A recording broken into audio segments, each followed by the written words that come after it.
Dingahu Akbar, Dingahu Akbar, Dingahu Akbar, Dingahu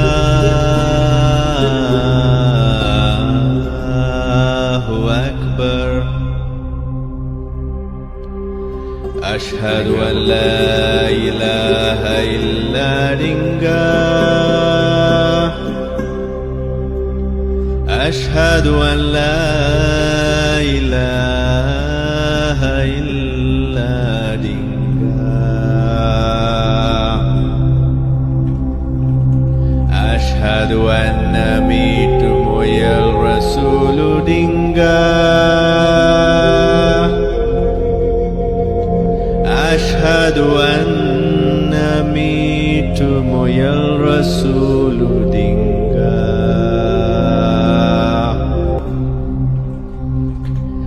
Hayya ala free thinking.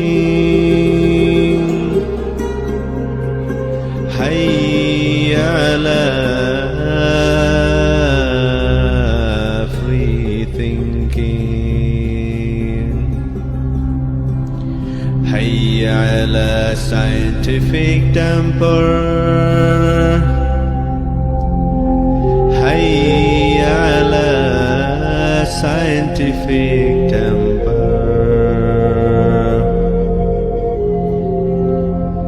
Dingahu Akbar, Dingahu Akbar.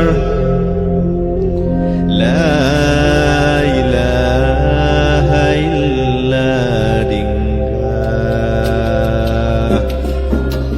La ilaha illa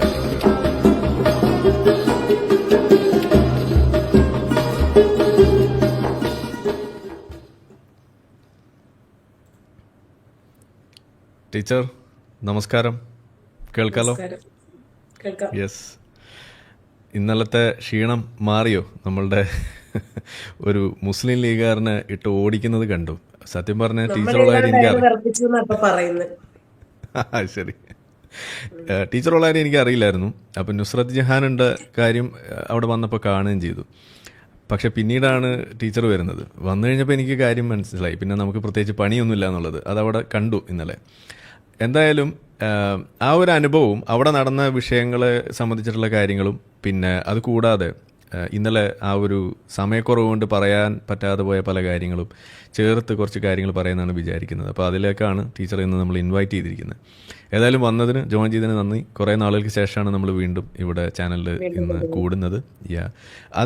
അതിലേക്ക് കടക്കുന്നതിന് മുന്നേ ഒരു ചെറിയൊരു കാര്യം ഞാനൊന്ന് ഓർമ്മിക്കുകയാണ്. ഈ വീഡിയോ ഇത് ഞാനൊക്കെ മതം വിടുന്ന ആ ഒരു പ്രോസസ്സ് അത് നടക്കുന്ന കാലഘട്ടം, അതായത് ഇതിനെക്കുറിച്ച് അറിയാൻ ശ്രമിച്ചപ്പോൾ, അതായത് ഇസ്ലാമിലെ സ്ത്രീ വിരുദ്ധതയായിരുന്നു നമ്മളെ സംബന്ധിച്ചിടത്തോളം, എന്നെ സംബന്ധിച്ചിടത്തോളം മതം വിടുന്നതിലേക്ക് വഴിവെച്ച രണ്ടാമത്തെ പ്രധാനപ്പെട്ട കാരണം. ആദ്യത്തേത് അടിമത്തം തന്നെയാണ്. അങ്ങനെ ഈ രണ്ടാമത്തെ വിഷയമായ ഈ സ്ത്രീ വിരുദ്ധത അത് ഇസ്ലാമിൽ ഉള്ളതിനെക്കുറിച്ച് അന്വേഷിച്ച് വന്നപ്പോൾ ഈ കണ്ട ഒരു വീഡിയോ ആണിത്. ഇതൊക്കെ കണ്ടിട്ടും കൂടിയാണ് നമ്മൾ പുറത്തേക്ക് വരുന്നത്. ഇതേപോലെ പല ആളുകളും ജബ്ബാർ മാഷ് പറഞ്ഞതൊക്കെ ഉണ്ടായിട്ടുണ്ട്. അപ്പോൾ ടീച്ചറുടെ ആ ഒരു യാത്രയിൽ ഈ ഇസ്ലാമിലെ സ്ത്രീ എന്ന് പറയുന്ന വിഷയം, അല്ലെങ്കിൽ ഇസ്ലാമിലെ സ്ത്രീ സ്വാതന്ത്ര്യമെന്ന് ഇവിടെ ഈ ടൈറ്റിലിൽ കാണുന്ന വിഷയം, അതെടുത്ത് വെച്ചിട്ട് നമ്മളിന്ന് ഒന്ന് ടീച്ചർ ഒന്ന് ആലോചിക്കുമ്പോൾ ആ കാലഘട്ടവും ഇന്നത്തെ കാലഘട്ടവും വെച്ച് കമ്പയർ ചെയ്തിട്ട് ടീച്ചർക്ക് എന്താണ് അതിൽ ആമുഖമായിട്ട് പറയാനുള്ളത്? ഈ വീഡിയോയെക്കുറിച്ച് എന്തെങ്കിലും അഭിപ്രായം ഉണ്ടെങ്കിൽ അതും പറയാം. ഇല്ല, ഈ വീഡിയോ ഞാൻ ചെയ്ത വീഡിയോ ആണ്, ഇസ്ലാമിലെ സ്ത്രീ സ്വാതന്ത്ര്യത്തെ കുറിച്ചിട്ട്. ഞാൻ നന്നായിട്ട് പഠിച്ച് ഒരുപാട് തെളിവുകൾ ഉദ്ധരിച്ചുകൊണ്ട് ചെയ്ത ഒരു വീഡിയോ ആണത്. കാരണം അന്ന് നമുക്ക് പറയാൻ സ്പേസ് ഉണ്ടായിരുന്നില്ല. ഒന്നാമത്തെ കാര്യം, ഒരുപാട് കാര്യങ്ങൾ ഉള്ളിലുണ്ട്. ഇപ്പൊ ഞാന് പഠിച്ചത് മലപ്പുറം ജാമിയ നദ്വി അറബി കോളേജിലാണ്. അവിടെ പെൺകുട്ടികൾക്ക് ഒരുപാട് വിലക്കുകൾ ഉണ്ടായിരുന്നു. ആൺകുട്ടികൾക്ക് പുറത്തു പോകാം, അന്ന് ഫോണൊന്നും ചെയ്യാനുള്ള സൗകര്യങ്ങളൊന്നുമില്ല. ആകെ വെള്ളിയാഴ്ച ദിവസം വൈകിട്ട് 5 മണി മുതൽ ഒരു 6:30 മഗ്‌രിബിന്റെ നമസ്കാര സമയത്ത് മാത്രം ഞങ്ങളുടെ ഹോസ്റ്റലിൽ തന്നെ ഏകദേശം ഒരു 700-740 കുട്ടികളുണ്ട്. ഇത്രയും കുട്ടികളുടെ ആരെന്നും പറഞ്ഞാൽ വിളിക്കുക, എപ്പോൾ വിളിച്ചാലും ഫോൺ ബിസി. പിന്നെ എനിക്ക് പിന്നെ വിളിക്കാനൊന്നും ആരും ഇല്ലാത്തത് കൊണ്ട് ഒരിക്കലും വിളിച്ചിട്ടുമില്ല. ആ ചുമരുകൾക്കകത്താണ് നമ്മുടെ ജീവിതം. തളച്ചിടപ്പെട്ടത്. അപ്പോ എപ്പോഴും ആരും ഇല്ലാത്ത ആളുകളെ, എനിക്ക് പ്രത്യേകിച്ച് അവിടെ കൊണ്ടാക്കി എന്നുള്ളതല്ലാതെ ഒരിക്കൽ പോലും എന്റെ വീട്ടിൽ നിന്ന് ആര് വർഷങ്ങളായിട്ട് ആ സ്ഥാപനത്തിലേക്ക് വരികയോ എന്നെ കുറിച്ചിട്ടൊന്ന് വിളിച്ച് അന്വേഷിക്കുകയോ ഒന്നും ചെയ്തിട്ടില്ല. റമദാനായാലും ഓണമാണെങ്കിലും വിഷു ആണെങ്കിലും എല്ലാ വെക്കേഷനും ഞാൻ അവിടെ ഉണ്ടാവും. പോകാനിടമില്ല. അങ്ങനെ തന്നെയാണ് അവിടെ നിന്നിരുന്നത്. അപ്പോഴാണ് ഞാൻ ആലോചിച്ചത്, ഞങ്ങൾ 13 മക്കളുണ്ട്. അപ്പൊ ഇത്രയും ആളുകൾക്ക് ഞാനൊരു പെൺകുട്ടിയായി പോയി എന്നതായിരുന്നു അവിടുത്തെ ഏറ്റവും പ്രധാനപ്പെട്ട വിഷയം. ഞാൻ ഒരു സഹോദരന്റെ വീട്ടില് എന്നെ കൊണ്ടുപോയി ഒരു മാസത്തോളം അവിടെ നിന്നു. അപ്പോ എന്റെ സഹോദരന്റെ ഭാര്യ പറയാണ്, പെണ്ണാണ്, ഇനി ഇതിനെ കെട്ടിച്ചു കൊടുക്കണം, ഇതിനെ പഠിപ്പിക്കണം, നമുക്ക് വലിയ ബാധ്യതയാണ്. അതിന്റെ പിറ്റേ ദിവസം തന്നെ എന്റെ സഹോദരൻ എന്നോട് പറഞ്ഞു, ഒന്ന് ഒരുങ്ങിക്കോ, നമുക്ക് മൂത്ത സിസ്റ്ററുടെ വീട് വരെ പോകാം. അങ്ങനെ എന്നെ അവിടെ കൊണ്ടാക്കിയിട്ട് സിസ്റ്ററോട് പറയാണ്, എനിക്ക് 2 മക്കളുണ്ട്, അവരെ വളർത്തണം, എനിക്കിങ്ങനെ അവളുടെയും കൂടി ബാധ്യത ഏറ്റെടുക്കാൻ പറ്റില്ല. ഞാൻ എന്റെ സിസ്റ്ററോടൊപ്പോ നേരിട്ട് പറയാൻ മടിച്ചിട്ട്, എന്റെ സിസ്റ്റർ അറബി കോളേജ് അധ്യാപികയാണ്, ഞാനൊരു കത്ത് എഴുതുകയാണ്, എന്നെ ഏതെങ്കിലും അനാഥാലയത്തിലാക്കി ഞാൻ അവിടെ നിന്ന്. അപ്പൊ പെണ്ണായി പോയി എന്നത് കൊണ്ട് ഇവർക്കൊക്കെ നമ്മളെ നിർത്താന് നോക്കാന് ഒക്കെ ഭയങ്കര ബുദ്ധിമുട്ട്.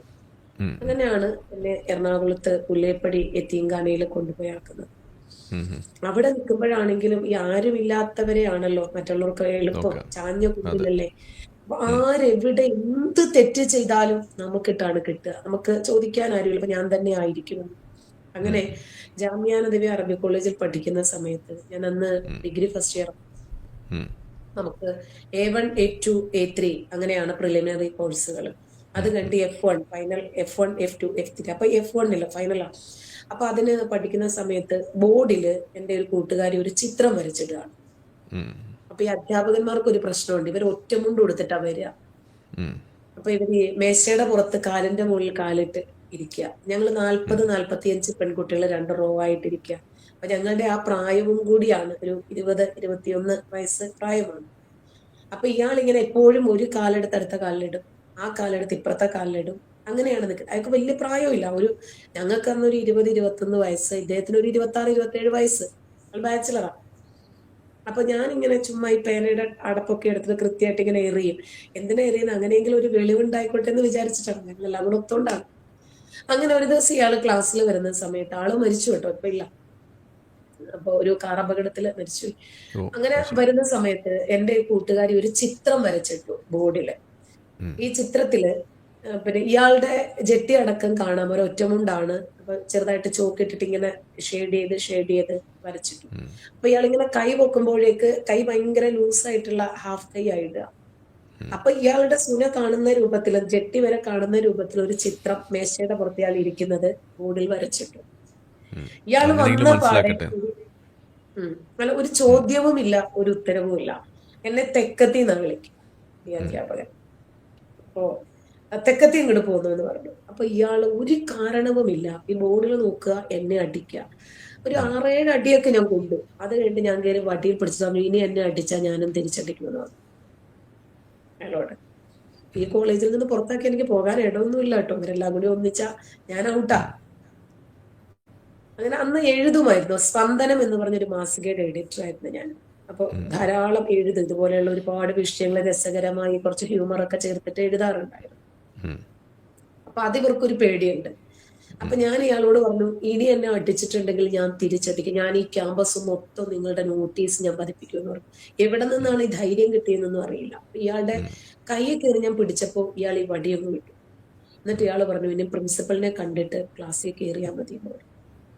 അങ്ങനെ പ്രിൻസിപ്പലിന്റെ അടുത്ത് വന്നപ്പോ ഞാൻ പറഞ്ഞു, പക്ഷെ ഞാനല്ലത് ചെയ്തത്. അപ്പൊ പിന്നെ ആരാണ് എന്നായി. അപ്പൊ ഞാൻ ഈ അടിയെല്ലാം വാങ്ങിയിട്ട് ഇനി കൂട്ടുകാരിയെ കൂടി ഒറ്റ കൊടുക്കണ്ടല്ലോ.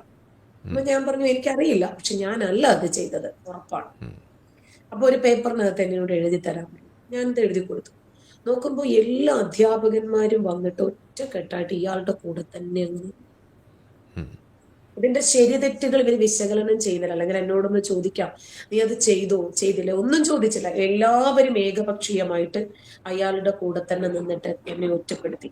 അപ്പൊ വീട്ടിലും ഒരുപാട് സ്ത്രീ വിരുദ്ധതകളുണ്ട്. ഞങ്ങളുടെ വീട്ടില് ഞങ്ങൾ കുറച്ച് സാമ്പത്തിക ബുദ്ധിമുട്ടൊക്കെ ഉണ്ടായിരുന്ന അവസ്ഥയിലുള്ള ആൾക്കാരാണ്.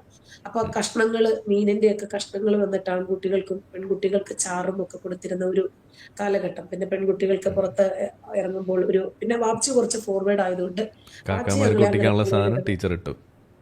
കാക്കാമാർക്ക് അപ്പൊ വെട്ടി മുറിക്കാനുള്ള സാധനം ഇട്ടു.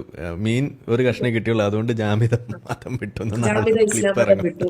നാളെ പറയാം. അല്ല, അവർക്കും കണ്ടന്റുകൾ വേണ്ടേ, പാവം, അവര് അതെ അതെ. ജീവിച്ചോട്ടെ. അങ്ങനെ പിന്നെ അങ്ങനെ വരുമ്പോ വാപ്ചി കുറച്ച് ഫോർവേഡ് ആയതുകൊണ്ട് ഞങ്ങൾ മദ്രസയിൽ പോയാലും ഇല്ലെങ്കിലും വാപ്ചിക്ക് അതൊന്നും വിഷയമായിരുന്നില്ല.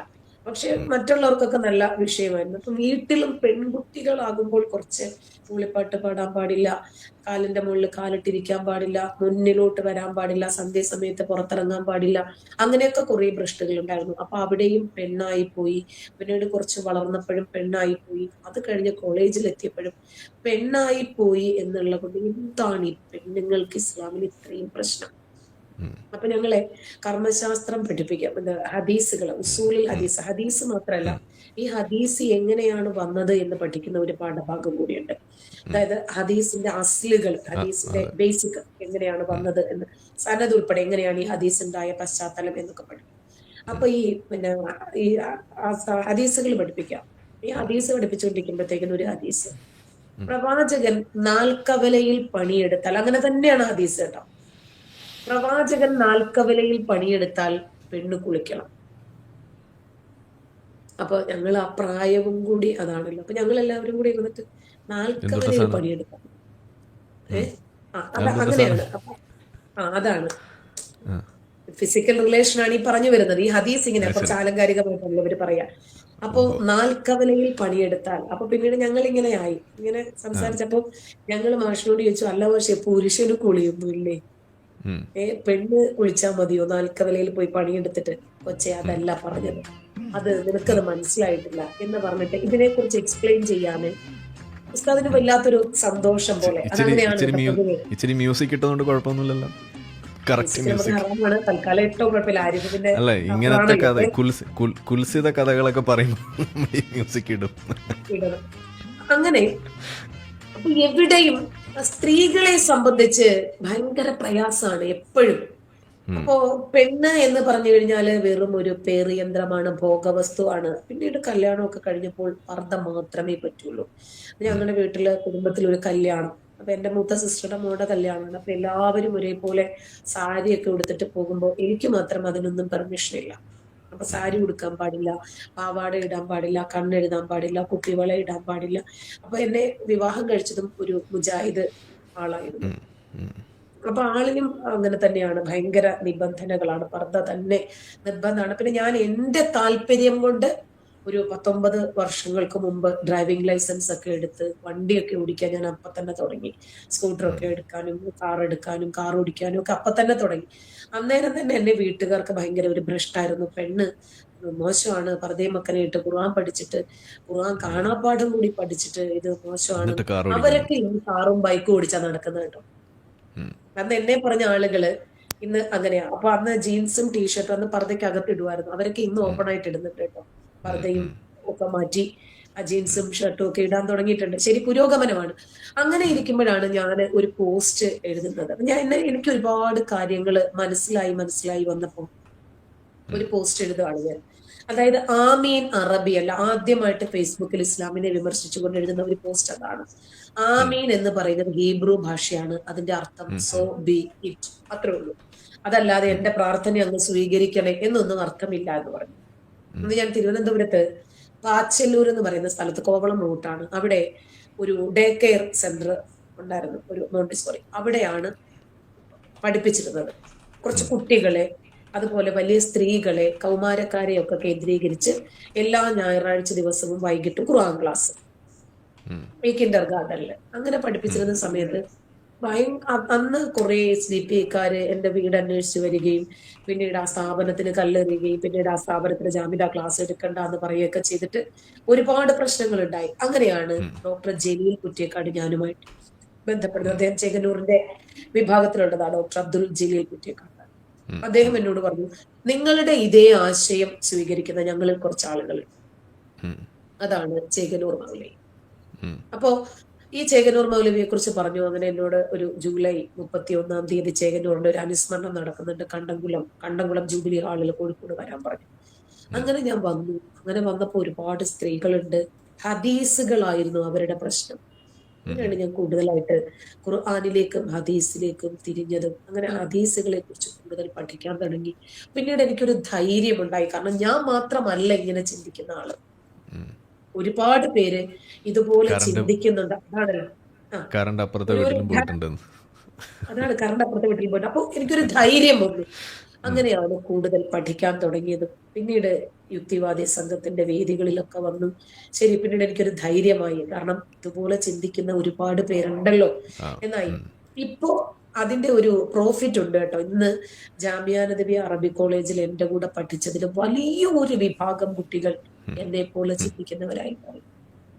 ഒരൊറ്റ കാര്യം, എന്നെ പോലെ ഇത്രയും ചിന്തിക്കുന്നവർ. ഈ ജാമിയ നദവിയയിലൊക്കെ പഠിച്ച് മതം അതിൻ്റെ എല്ലാ സംഗതി സാധാരണ മദ്രസയിൽ പഠിക്കുന്ന പോലെയല്ല, ഇത്രയും പഠിച്ച ജാമിതയല്ലേ ഇന്നലെ നമ്മളുടെ ഷാക്കിർ എന്ന നമ്മളെ ടൈറ്റിലിട്ട മാതിരി മൂരിയും കഴുതയും പട്ടിയും പെണ്ണും എന്ന് പറയുന്നതിലെ മൂരി ഇന്നലെ വിശേഷിപ്പിച്ചത്.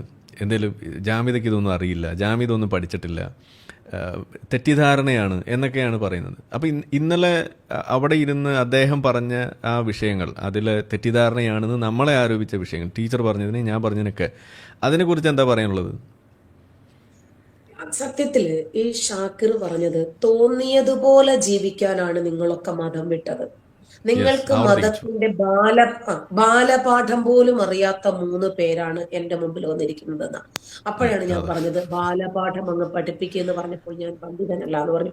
ഇതാണ് അവസ്ഥ. ഇസ്ലാമിനെ കുറിച്ച് പഠിക്കുകയോ അറിയുകയോ ചെയ്യുന്ന ഒരാളും നമ്മളെ എതിർക്കില്ല. കാരണം ഇതൊക്കെ ഈ പുസ്തകത്തിനകത്തുണ്ട്. ഈ പുസ്തകത്തിനകത്തുണ്ട് എന്ന ബോധം അവർക്കുണ്ട്. ഇന്നലെ ഒരു പ്രമുഖ പണ്ഡിതൻ, ഞാൻ പേര് പറയുന്നില്ല, നമ്മുടെ APയെ ന്യായീകരിച്ചുകൊണ്ട് ആദ്യം രംഗത്ത് വന്ന ഒരു പുരോഹിതനാണ്. ഒരു ചാനലിൽ നിന്ന് എന്നെ വിളിക്കുകയാണ്, ടീച്ചർ ഈ ചർച്ചയ്ക്കൊന്ന് കയറണം, കാന്തപുരത്തിന്റെ വിഷയം. ശരി, കയറാം, കുഴപ്പമില്ല. അപ്പൊ ഒരു 1/4 മണിക്കൂർ കഴിഞ്ഞത് നിങ്ങളാണെങ്കിൽ അയാൾ വരത്തില്ല എന്ന് പറഞ്ഞു.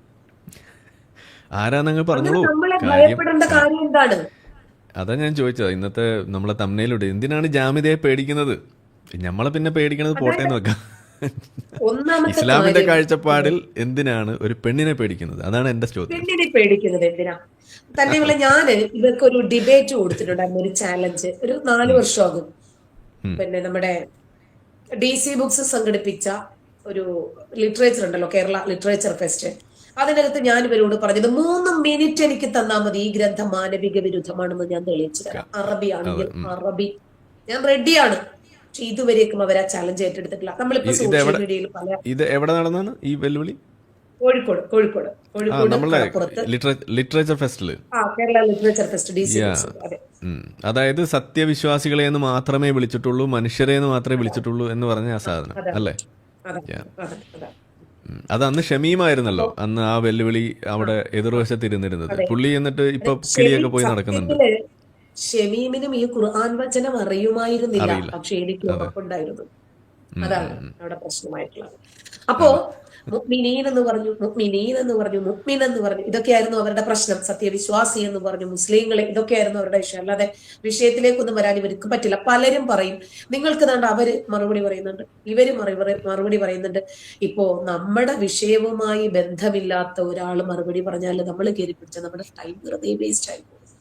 കാരണം നമ്മൾ പറയുന്നത് എന്താണ് എന്ന് മനസ്സിലാക്കണം. കുറെ തന്തയ്ക്ക് വിളിച്ചത് കൊണ്ടോ പുലഭ്യം പറഞ്ഞത് കൊണ്ടോ മറുപടിയാകത്തില്ല. ഇപ്പൊ ഞാനും ആരിഫും കൂടി വന്ന് ലൈവിലിരിക്കുന്നു. നാളെ ഇനിയിപ്പോ ആരിഫ് കെട്ടി അതുണ്ട്. അതുകൂടാതെ ഈനാമ്പേച്ചിക്ക് മരപ്പെട്ടി. ഇതിലാരാണ് ഈനാമ്പേച്ചി? ടീച്ചർക്ക് ഏതാ വേണ്ടത്? മരപ്പെട്ടിയാവണോ ഈനാമ്പേച്ചിയാവണോ? തീരുമാനിക്കൂ. ഏതായാലും കുഴപ്പമൊന്നുമില്ല. ഇവരെക്കാട്ടിലും ഭേദമാണെന്നാണ് എന്റെ വിശ്വാസം. ഞാൻ മരപ്പെട്ടി. എന്നെ പണ്ട് സുനിത ദേവദാസ് മരപ്പെട്ടി എന്നാ വിളിച്ചത്. അപ്പൊ ഞാൻ മരപ്പെട്ടി. അപ്പൊ മരപ്പെട്ടി ഡോക്ടർ എടുത്തോ? ഓക്കെ.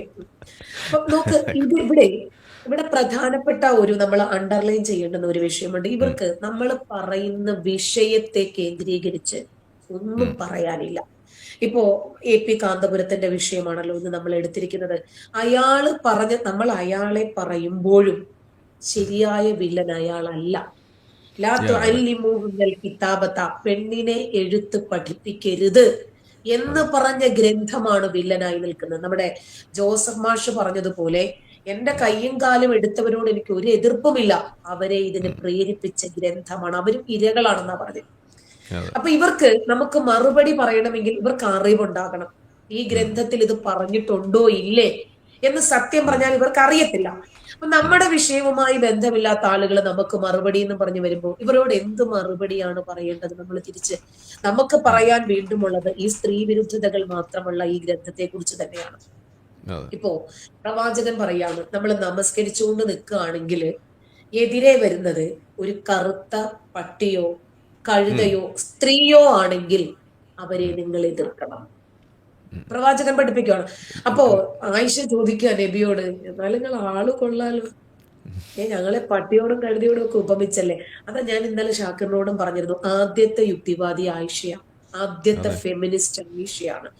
ആദ്യമായിട്ട് അലിഖിത നിയമങ്ങൾ എഴുതിയപ്പോൾ ഈ എതിർ ചോദ്യങ്ങളൊന്നും ഇല്ലാത്ത പർദീസയിൽ നിന്നിട്ട് ചോദിക്കുവാണ്, ഓ നിങ്ങളുടെ കാര്യത്തിലൊക്കെ പഠിച്ചു ഭയങ്കര ധൃതിയുള്ളവനാണല്ലേ, എപ്പോഴത് ചോദിച്ചത്,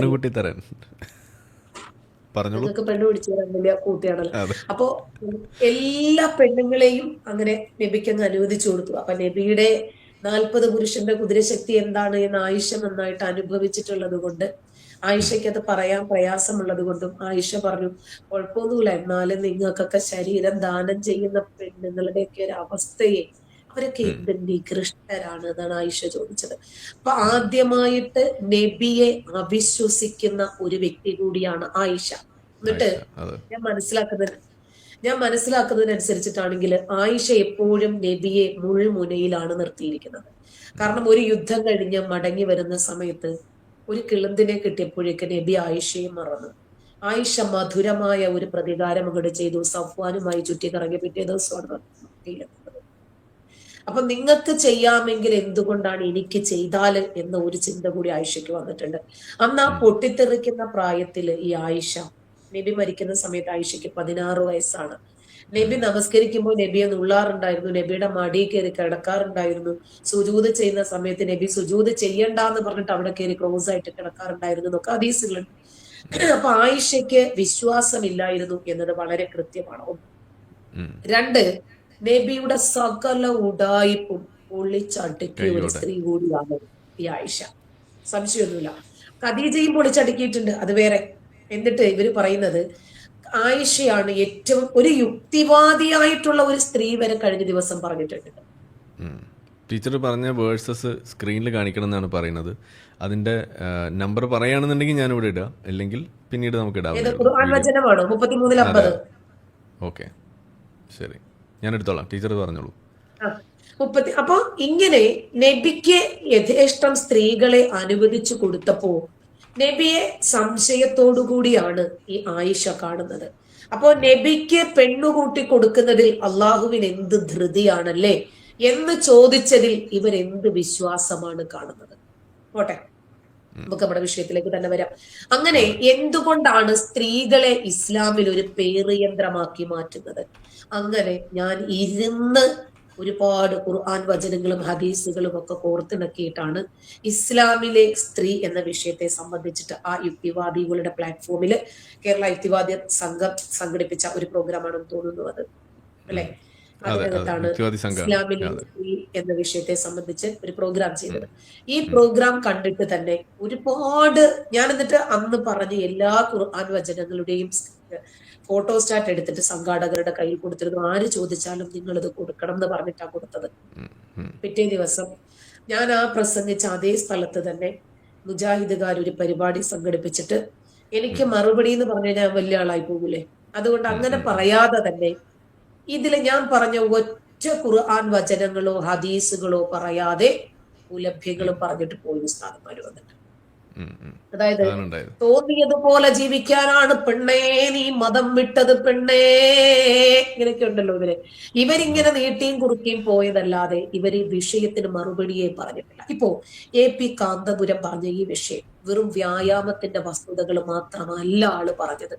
ആളൊരു നമ്പർ 1 സ്ത്രീ വിരുദ്ധനാണ് എന്ന് എല്ലാവർക്കും അറിയാം. അയാള് നല്ല ഒരു ബിസിനസ്സുകാരനാണെന്നും അറിയാം. 6-ാം നൂറ്റാണ്ടിലെ നബിയുടെ മുടിയാണെന്നും പറഞ്ഞ ഒരു മുടി ഇയാൾ കൊണ്ടുവന്നു. ഞാനത് പൊളിച്ചുതരാം, ഞാനത് മുമ്പും പൊളിച്ചിട്ടുണ്ട്. ഈ കെ വിഭാഗം എടുക്കുന്ന ഒരു സത്യധാര എന്ന് പറയുന്ന ഒരു മാഗസിൻ ഉണ്ട്. കെ സുന്നി വിഭാഗം പുറത്തിറക്കുന്ന മാസികയാണ്. ഈ മാഗസിനകത്ത് എഴുതിയിട്ടുണ്ട്, ഇക്ബാൽ ജാലിയാവാല എന്ന് പറയുന്ന ഒരു ബോംബെയിലെ പുരാവസ്തു കച്ചവടക്കാരൻ, അയാളുടെ കയ്യിൽ നിന്ന് 10,000 രൂപ കൊടുത്ത് നബിയുടെ മുടിയാണെന്നും പറഞ്ഞൊരു മുടിയും കൊണ്ടുവരിക ഈ കാന്തപ്പൻ. അപ്പൊ ഈ മുടിയും കൊണ്ട് വന്നപ്പോ കെക്കാർക്ക് ഇത് പൊളിക്കണമല്ലോ. അപ്പൊ കെക്കാര് പറഞ്ഞു, നബിയുടെ മുടിയൊന്നും അല്ല കാന്തപ്പന്റെ കയ്യിലുള്ളത്.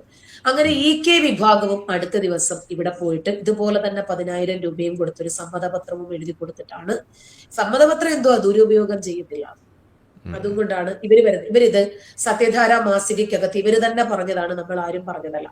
അപ്പോ പിന്നെ കെക്കാർ ഇത് പൊളിക്കുന്നത് അവരും ഒരു മുടി കൊണ്ടുവന്നിട്ടാണ് ഞങ്ങളുടെ കയ്യിൽ മുടിയുണ്ട് എന്ന് പറഞ്ഞിട്ടാണ്. അപ്പൊ ഇയാള് ചെയ്ത കള്ളത്തരം ഇത്രയും കാലങ്ങളായിട്ട് ഇവിടെ നിലനിന്നില്ലേ?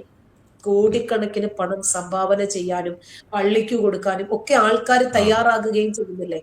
മറ്റേ ഇയാളുടെ കുടുംബത്തില് ഇന്ന് നുസ്രത് ജഹാൻ വിളിച്ചപ്പോഴാണ് കൂടുതൽ കാര്യങ്ങൾ നുസ്രത് ജഹാൻ പറയുന്നത്. ഒരു മോഡേൺ ആയിട്ടുള്ള ഒരു പെൺകുട്ടി ഒരിക്കല് ഏതോ ഒരു ലണ്ടനിൽ വെച്ചിട്ടെങ്ങാണ്ട് നുസ്രത് ജഹാനെ കണ്ടെന്നും അത് AP-യുടെ ഫാമിലിയിൽപ്പെട്ട ആളാണെന്നും സഹോദരിയുടെ എന്തോ ആണ്. അവര് വളരെ മോഡേൺ ആയിട്ട്, നുസ്രത് ജഹാൻ പറയുന്നത് ഞാൻ അന്തം വിട്ട് പോയി എന്നാണ് അവരെ കണ്ടിട്ട്. കാരണം ഒരു നല്ല ഒരു പെൺകുട്ടി, അപ്പിക്കുപ്പായ ഒന്നുമില്ല, തലയും മറച്ചിട്ടില്ല, അങ്ങനെ നല്ല ഒരു മോഡേൺ ആയിട്ടുള്ള ഒരു പെൺകുട്ടിയുടെ രൂപത്തില് ഇതാദ്യം ഇവര് സ്വന്തം ജീവിതത്തിൽ പകർത്തിയിട്ട് വേണ്ട ഇവര് കമ്മ്യൂണിറ്റിയോട് പറയാൻ. ഇവർക്ക് എന്തും പറയാം, പറയുന്നതൊന്നും കുഴപ്പമില്ല. പക്ഷെ മതവിധി പുറപ്പെടുവിക്കുമ്പോൾ അതിന് ചില മാനദണ്ഡങ്ങളുണ്ട്. ഇയാൾ ഗ്രാൻഡ് മുഫ്തി ഒക്കെ ആയിരിക്കും, കുഴപ്പമൊന്നുമില്ല. ഇയാളുടെ കുടുംബത്തിൽ ഒരു സ്ത്രീക്ക് വയറുവേദന വന്നു, AP കാന്തപുരത്തിന്റെ. ഈ സ്ത്രീക്ക് ഭയങ്കരമായിട്ടുള്ള വയറുവേദന വന്നപ്പോൾ ആൾക്കാരൊക്കെ പറയാണ്, ഇന്നടത്ത് കൊണ്ടുപോയാൽ മതി, അവിടെ ഒരു ഉപ്പാപ്പയുണ്ട്, ഉപ്പാപ്പ മരിച്ചുപോയാണ്, അയാളുടെ ജാറത്തിൽ കൊണ്ടുപോയാൽ മതി, എന്നാലേ നിങ്ങൾക്ക് ഇവരുടെ വയറുവേദന മാറിക്കിട്ടും. അങ്ങനെ AP-യും ടീമും എല്ലാം കൂടെ ഈ പെണ്ണിനെയും കൊണ്ട് പോകുകയാണ്. വഴിക്കിടയിൽ ഒരു കാറിന്റെ 4 ടയറും ഒരുമിച്ച് പഞ്ചറായി. എന്നിട്ട് ഇത് ശരിയാക്കി ഇയാൾ മുന്നോട്ട് പോകുമ്പോൾ 100 പട്ടികൾ വഴികൾ നിൽക്കുക, ഇവരങ്ങോട്ട് പോകാതിരിക്കാൻ വേണ്ടിയിട്ട് തടയുവാണ്. ഇതൊക്കെ വിശ്വസിക്കുവാണ് ആളുകളെ. എന്നിട്ട് ഈ പെണ്ണിനെ കൊണ്ടുപോയിട്ട് ഈ ഉപ്പാപ്പാടെ ജാറത്തിനകത്തിട്ടിട്ട് ഇവര് വാതിലടച്ചു. അവിടെ ഒരു മക്ബറയാണുള്ളത്, ഒരു ശ്മശാനം. എന്നിട്ട് ഇവയാളിങ്ങനെ പുറത്തു നിന്നു. ശ്മശാനം ഒരു 2 മണിക്കൂർ വഫാത്തായ സ്ഥലം അങ്ങനെയൊക്കെ പറയും. അറബി വിളിച്ചേ വേണം ചിലപ്പോ. ഇങ്ങനെ ഇങ്ങനെ ഇങ്ങനെ ശവകുടീരം എന്ന് പറഞ്ഞു. ഇനി ഒന്നുകൂടി പറഞ്ഞു നോക്ക്. ശ്മശാനം. ഓക്കെ, ശരി. നമുക്ക് വിവരമുള്ളവർക്ക് ശ്മശാനം എന്ന് പറയാമായിരിക്കും, അല്ലാത്തവർക്ക് ശവകുടീരം എന്നൊക്കെ പറയാം. ശരി, 2 മണിക്കൂർ ഈ ആശാമാര് പുറത്തു നിന്നു. ഈ സ്ത്രീ അകത്തിട്ടിട്ട്, ഒരു സ്ത്രീയാണ്. കുറച്ചു കഴിഞ്ഞപ്പോ വയറില് ഇവിടെ മുതല് കഴുത്ത് മുതല് താഴെ വരെ കുത്തിക്കെട്ടലുമായിട്ട് ആള് ഇറങ്ങി വരുന്നു. എന്താണ്? ഈ മരിച്ചുപോയ ആളിന്റെ കല്ലറയുണ്ടല്ലോ അവിടെ നിന്ന് ഇയാൾ എഴുന്നേറ്റ് വന്നിട്ട് ഈ പെണ്ണിന്റെ വയറ് മൊത്തം കീറിയിട്ട് സർജറി ചെയ്തിട്ട് ഈ പെണ്ണിനെയും കൊണ്ട് ഇവര് തിരിച്ചു കൊണ്ടുവന്നു. കാരണം ഇപ്പം പറയാണ്, ഇവര് തന്നെ എല്ലാ വർഷവും ഈ CM മടവൂരിനെ കുറിച്ചിട്ട് ഡോക്ടർ കേട്ടിട്ടുണ്ടോ? പിന്നെ കേട്ടിട്ടുണ്ടോ? നമ്മളതിന്റെ തൊട്ടടുത്തായിരുന്നല്ലോ താമസിച്ചിരുന്നത്. ശരി, ഇദ്ദേഹത്തിന് ചീറിപ്പാഞ്ഞു വരുന്ന ട്രെയിൻ നിർത്താൻ കഴിവുണ്ട്. കപ്പലിന് എന്തെങ്കിലും പറ്റിയിട്ടുണ്ടെങ്കിൽ അതാണ് പറ്റും. അതുപോലെ ഫ്ലൈറ്റിന് എന്തെങ്കിലും യന്ത്ര തകരാറ് വന്നാല് ഒക്കെ തിരുത്താൻ ഒന്നും വേണ്ട. ആവശ്യമുള്ളവര് പകര ഉസ്താദിന്റെ കോമഡികൾ എന്നടിച്ചാൽ മതി, ഇതൊക്കെ കിട്ടും. പകര ഉസ്താദാണ് ഇതിന്റെ സ്പോൺസേർഡ് പരിപാടികളൊക്കെ അവതരിപ്പിക്കുന്ന ആള്. എന്നിട്ട് ഈ ആളിന്റെ എല്ലാ വർഷവും ഇവർ ഉറൂസ് നടത്തും. കെയും AP-യും മത്സരിച്ചിട്ടാണ് നടത്തുന്നത്. 75% അവിടെ വരുന്നത് സ്ത്രീകളാണ്. ഇവര് പറയോ സ്ത്രീകൾ വരണ്ടെന്ന് പറയോ? മർക്കസിന്റെ സ്കൂളുകളുണ്ട് ഇഷ്ടം പോലെ. പെൺകുട്ടികളെ അധ്യാപകര് പഠിപ്പിക്കുന്നുണ്ട്, പെൺകുട്ടികളെ അധ്യാപികമാര് പഠിപ്പിക്കട്ടെ, ആൺകുട്ടികളെ അധ്യാപകന്മാരും പഠിപ്പിക്കട്ടെ. മിക്സ്ഡ് ആയിട്ട് വേണ്ട. അവരെന്തുകൊണ്ടാണ് അവിടെ കർട്ടൻ ഇടാത്തത്? അവിടെ ബിസിനസ് ആണ് പ്രധാനം. നോളജ് സിറ്റിയില് ഇഷ്ടംപോലെ ആളുകൾ വരുന്നുണ്ട്. പിന്നെ നമ്മളൊക്കെ എടുത്തു പറഞ്ഞൊരു വിഷയമുണ്ടല്ലോ, ദുബൈ രാജാവിന്റെ മകള് ഷെയ്ഖ മെഹ്റ. പ്രിയപ്പെട്ട ഭർത്താവെ അങ്ങ് തിരക്കായിരിക്കുമെന്നറിയാം, അങ്ങേ ഞാനിതാ വിവാഹമോചനം ചെയ്തിരിക്കുന്നു 3 തവണ. ഇവർക്ക് ധൈര്യമുണ്ടോ? ഇവർക്ക് ധൈര്യമുണ്ടോ? ഇവരൊക്കെ മതത്തിന് പുറത്താണെന്ന്. ഈ ഷെയ്ഖ മെഹ്റയ്ക്ക് ഒരു ദിവസം ഏതാണ്ട് 14 ലക്ഷം രൂപ വേണമത്രേ. ഒരു ദിവസം 14 കുതിരകളുണ്ട്.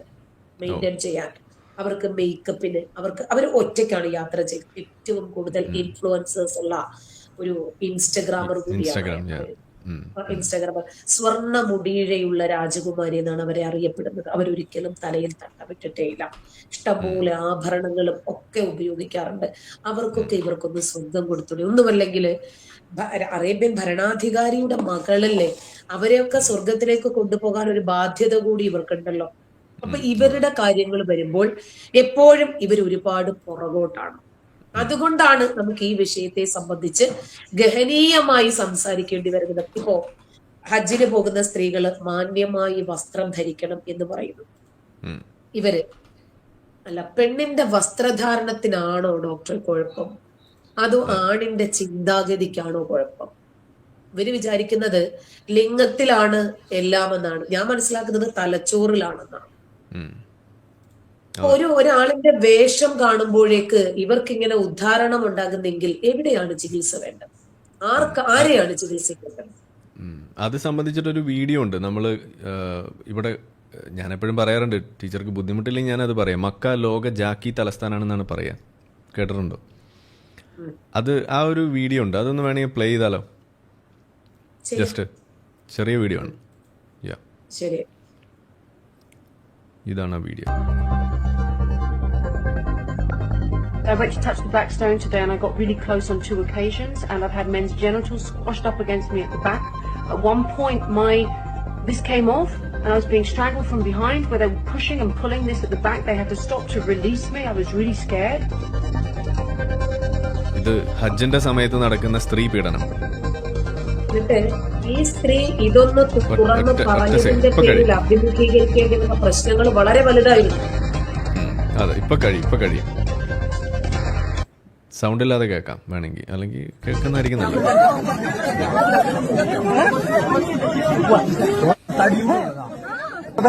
ദീനിയായ ഹലാൽ പീഡനമാണ്.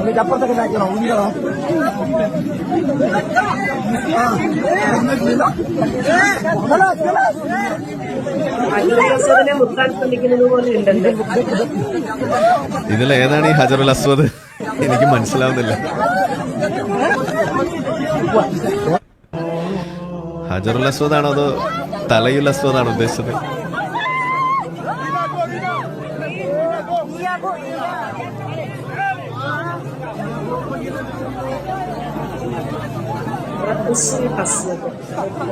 അതെ.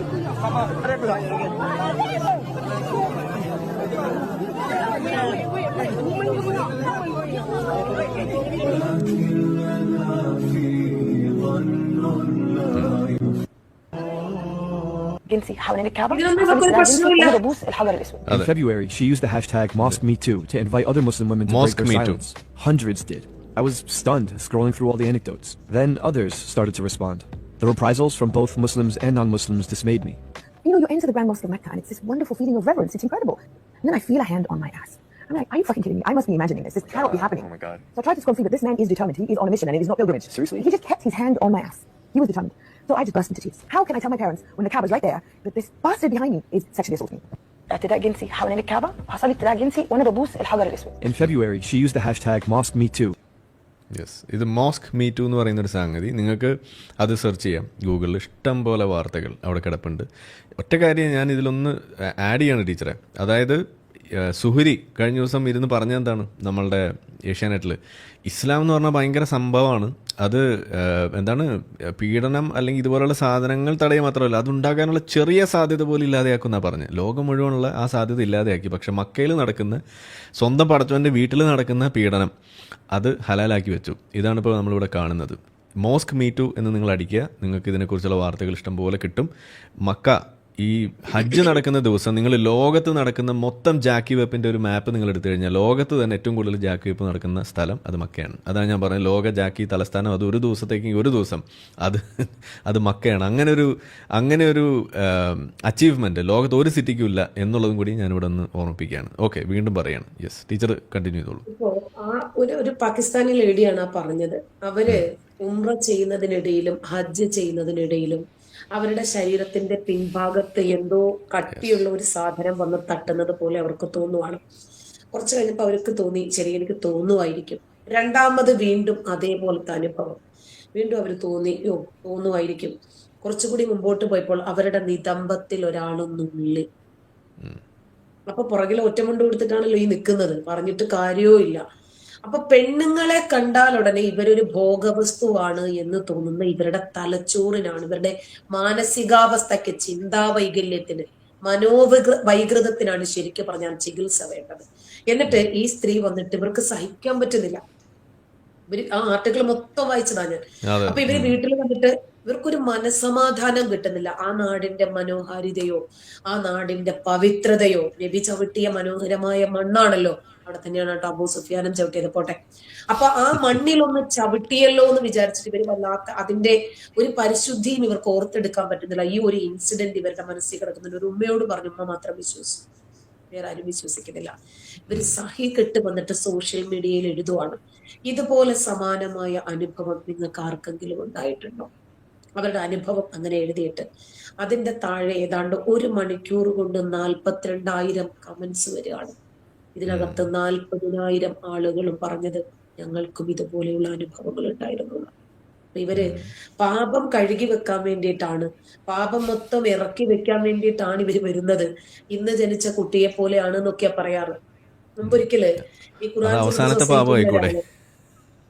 അതെ അവസാനത്തെ പാവം അല്ല, അങ്ങനെ കഴുകാമെന്ന് വിചാരിക്കുന്നവരും ഉണ്ട് കേട്ടോ. ഇപ്പൊ പോണ്ട, കുറച്ചും കൂടി ഒക്കെ ചെയ്തതായിട്ടെല്ലാം ഒരുമിച്ച്, അത് നബി ഒന്നേ ചെയ്തിട്ടുള്ളൂ കേട്ടോ, ഹജ്ജ്. ഈ ഖുർആൻ സുന്നത്ത് സൊസൈറ്റിയിൽ ഒരാള് ഹജ്ജ് കഴിഞ്ഞിട്ട് പോയി. ഹജ്ജ് കഴിഞ്ഞിട്ട് വന്നു. അപ്പൊ ഞങ്ങളെയൊക്കെ വിളിച്ചു, ഞങ്ങളൊക്കെ പോയപ്പോ എന്തെങ്കിലും കൊണ്ട് കൊടുക്കണ്ടേ. അപ്പൊ ഞാനൊരു പാൽക്കുപ്പി വാങ്ങിച്ചു കുട്ടികൾക്ക് കൊടുക്കുന്നവർ. കാരണം ഇന്ന് ജനിച്ച കുട്ടിയെ പോലെ ആകുന്ന ഒരാൾക്ക് ഇതല്ലാതെ പിന്നെ എന്താണ് കൊടുക്കേണ്ടത് എന്ന്. അപ്പൊ അങ്ങനെ ഒരു സന്ദേശം കൂടി കൊടുക്കാൻ പറ്റിയെന്ന് പറയാം. ഇല്ല.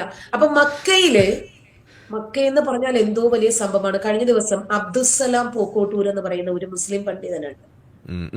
അപ്പൊ അദ്ദേഹം പറഞ്ഞത്, ഹജ്ജിനും ഉംറയ്ക്കും എന്നൊക്കെ പറഞ്ഞിട്ട് കുറെ പുരോഹിതന്മാർ ഇവരെയൊക്കെ വലിച്ചുകൊണ്ട് പോകും. ഇവര് കൊണ്ടുപോയിട്ട് കഅബയുടെ അടുത്ത് താമസിപ്പിക്കാന്ന് പറഞ്ഞിട്ട് ഇവർക്ക് പെണ്ണുങ്ങളെ പരിപാടി ചെയ്യലാണ് ഇവരുടെ പ്രധാനപ്പെട്ട ജോലി. അത് പറഞ്ഞതാണ്, മതരഹിതനല്ല, യുക്തിവാദിയല്ല, മതം വിട്ട ആളല്ല. അപ്പൊ ഈ ഗൈഡ് അങ്ങനെ ഒരു വിശ്വാസികൾ അറിയാൻ വേണ്ടിട്ട് വിത്ത് അറബി മൂളിച്ചാണ് നമ്മളിത് പറയുന്നത്. ഇതൊരിക്കലും അസത്യമാവില്ല. അതെ, ഹലാലാക്കാൻ വേണ്ടി. അതെ. എന്നിട്ട് ഇയാള് പറയാണ്, കഴിഞ്ഞ ദിവസമാണല്ലോ കണ്ണൂര് ഒരു ഉസ്താദ് കുറെ പേരെ കൊണ്ടുവന്ന് അവിടെ ഉപേക്ഷിച്ചിട്ട് അയാൾ നാട്ടിലേക്ക് കടന്നു വന്നു. ഒരാളിൽ നിന്ന് 40,000, 46,000, 60,000 രൂപ വെച്ചിട്ടൊക്കെ വാങ്ങിച്ചിട്ടായിരുന്നു ആള് കൊണ്ട് കളഞ്ഞിട്ട് പോയത്. അപ്പൊ പണം ഉണ്ടാക്കുക എന്നത് മാത്രമാണ് ഇവരുടെ ലക്ഷ്യം. ഇപ്പോ കാന്തപുരത്തിന്റെ വിഷയം നമ്മൾ പറഞ്ഞുകൊണ്ടിരിക്കുന്നത്, അയാളും ചെയ്യുന്നത് ഇത് തന്നെയാണ്.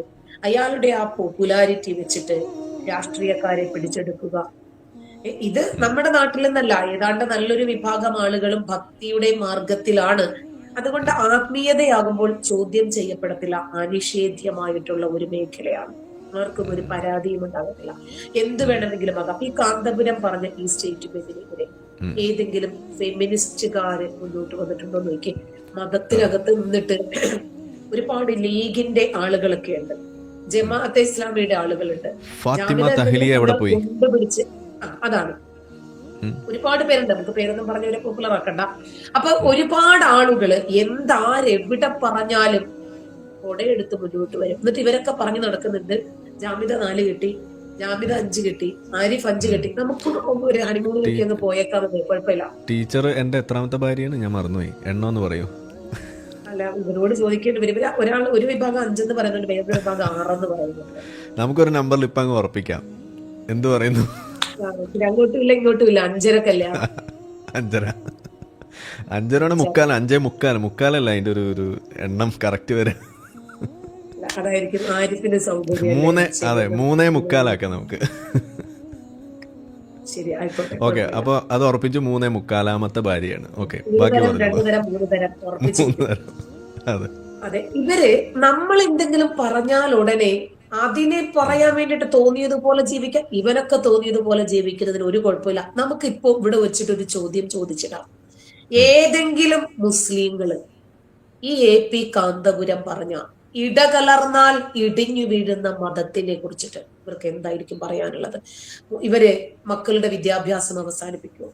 കുട്ടികൾ ഒറ്റയ്ക്ക് ഇനി മുതൽ സ്കൂളിൽ പോകണ്ട, ഹലാൽ ബസ് വരട്ടെ, ഹലാൽ ബസ് സ്റ്റോപ്പ് വരട്ടെ, അല്ലെ, എല്ലാം പെൺകുട്ടികൾക്ക് മാത്രം, ഹലാൽ കോളേജുകൾ വരട്ടെ. അതുപോലെ കല്യാണങ്ങൾ, ഇന്നൊരു ദിവസം പെണ്ണുങ്ങൾക്ക് മാത്രമായിട്ട് ഫംഗ്ഷൻ വയ്ക്കും, നാളെ പുരുഷന്മാർക്കും വയ്ക്കും. അങ്ങനെ ഇവരുടെ ജീവിതത്തിൽ മാതൃകാപരമായി എല്ലാ വസ്തുതകളെയും ആക്കിയെടുക്കട്ടെ. എന്നിട്ടല്ലേ ഇവരൊരു കാര്യം സമൂഹത്തിൽ വന്ന് പറയേണ്ടത്. ഇപ്പൊ ഈ കാന്തപുരം പറഞ്ഞത് മതമാണ് എന്നാണ് ഇവര് പറഞ്ഞത്. അത് മതവിശ്വാസികളോടാണ് പറഞ്ഞത് എന്നാണല്ലോ പറഞ്ഞത്.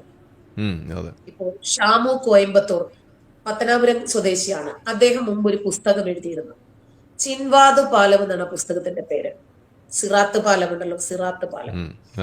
എന്നിട്ട് ഏതാനും മണിക്കൂറുകൾക്കകം ഈ പുസ്തകം നിരോധിക്കപ്പെട്ടു ഈ കേരളത്തില്. പിന്നീട് ഹൈക്കോടതിയെ സമീപിക്കുന്നത് അലിമാഷും നമ്മുടെ സെയ്ദ് കണ്ടല്ലോ, ആനക്കയം സെയ്ദ് മുഹമ്മദ് കോടതിയെ സമീപിക്കുന്നത്. ആ നിരോധനം തന്നെ നിർത്തലാക്കുന്നത് ആ സമയത്താണ്. അപ്പൊ ഒന്ന് ആലോചിച്ച് നോക്കിക്കോ, ഈ പുസ്തകം ഒരു ക്രിസ്ത്യാനികളോടല്ലേ പറഞ്ഞത്, ഇവർക്ക് എന്തിനാ കുരുക്കൾ കൂട്ടുന്നത്? കഴിഞ്ഞ ദിവസമാണ് താമരശ്ശേരി പിതാവ് +1 +2 ഒരു പുസ്തകം എഴുതിയതാ. അവർക്ക് ലവ് ജിഹാദിനെ കുറിച്ചും നാർക്കോട്ടിക് ജിഹാദിനെ കുറിച്ചും ഒക്കെ ജനങ്ങളെ പഠിപ്പിക്കാൻ, അവരുടെ ആളുകളെ പഠിപ്പിക്കാൻ റൈറ്റ്സ് ഇല്ലേ? ഇപ്പോ മറ്റേ പാലാ ബിഷപ്പ്, കല്ലറങ്ങാട്ട് പിതാവ്, ആ കുർബാനയ്ക്ക് വന്ന ആളുകളോടല്ലേ ലവ് ജിഹാദിനെ കുറിച്ചും നാർക്കോട്ടിക് ജിഹാദിനെ കുറിച്ചും പറഞ്ഞ് ഇവര് കുരുക്കൾ കൂട്ടുന്നത് എന്തിനാ? അപ്പൊ മുസ്ലിങ്ങളോടാണ് പറഞ്ഞത് എന്ന് പറയുമ്പോൾ എത്ര മുസ്ലിങ്ങൾ ഇത് ഏറ്റെടുക്കും എന്നതൊരു വിഷയമാണ്. ഇപ്പൊ ഇതിനെ കൊണ്ടുപിടിച്ചിട്ട് ഒരു ഉസ്താദ് മുന്നോട്ട് വന്നല്ലോ. ഈ താലിബാനികള് ഇവരുടെ മക്കൾക്ക് വിദ്യാഭ്യാസം കൊടുക്കാതിരിക്കുവോ? ഇവരുടെ മക്കളെ 6 വയസ്സിൽ ഇവര് കെട്ടിക്കുവോ? വേറൊരു വിഷയം കൂടി ഉണ്ട് കേട്ടോ. എന്റെ മോളെ കെട്ടിക്കാൻ വേണ്ടിയിട്ട് ഞാൻ തലയിൽ തട്ടമിട്ടു എന്നൊക്കെ പറഞ്ഞു പ്രചരിപ്പിക്കാം. നല്ല വിദ്യാഭ്യാസം കൊടുത്തു കഴിഞ്ഞാൽ ഈ കുട്ടികളുടെ കല്യാണത്തെ കുറിച്ചിട്ട് എന്തിനാ ആകുലപ്പെടുന്നത്?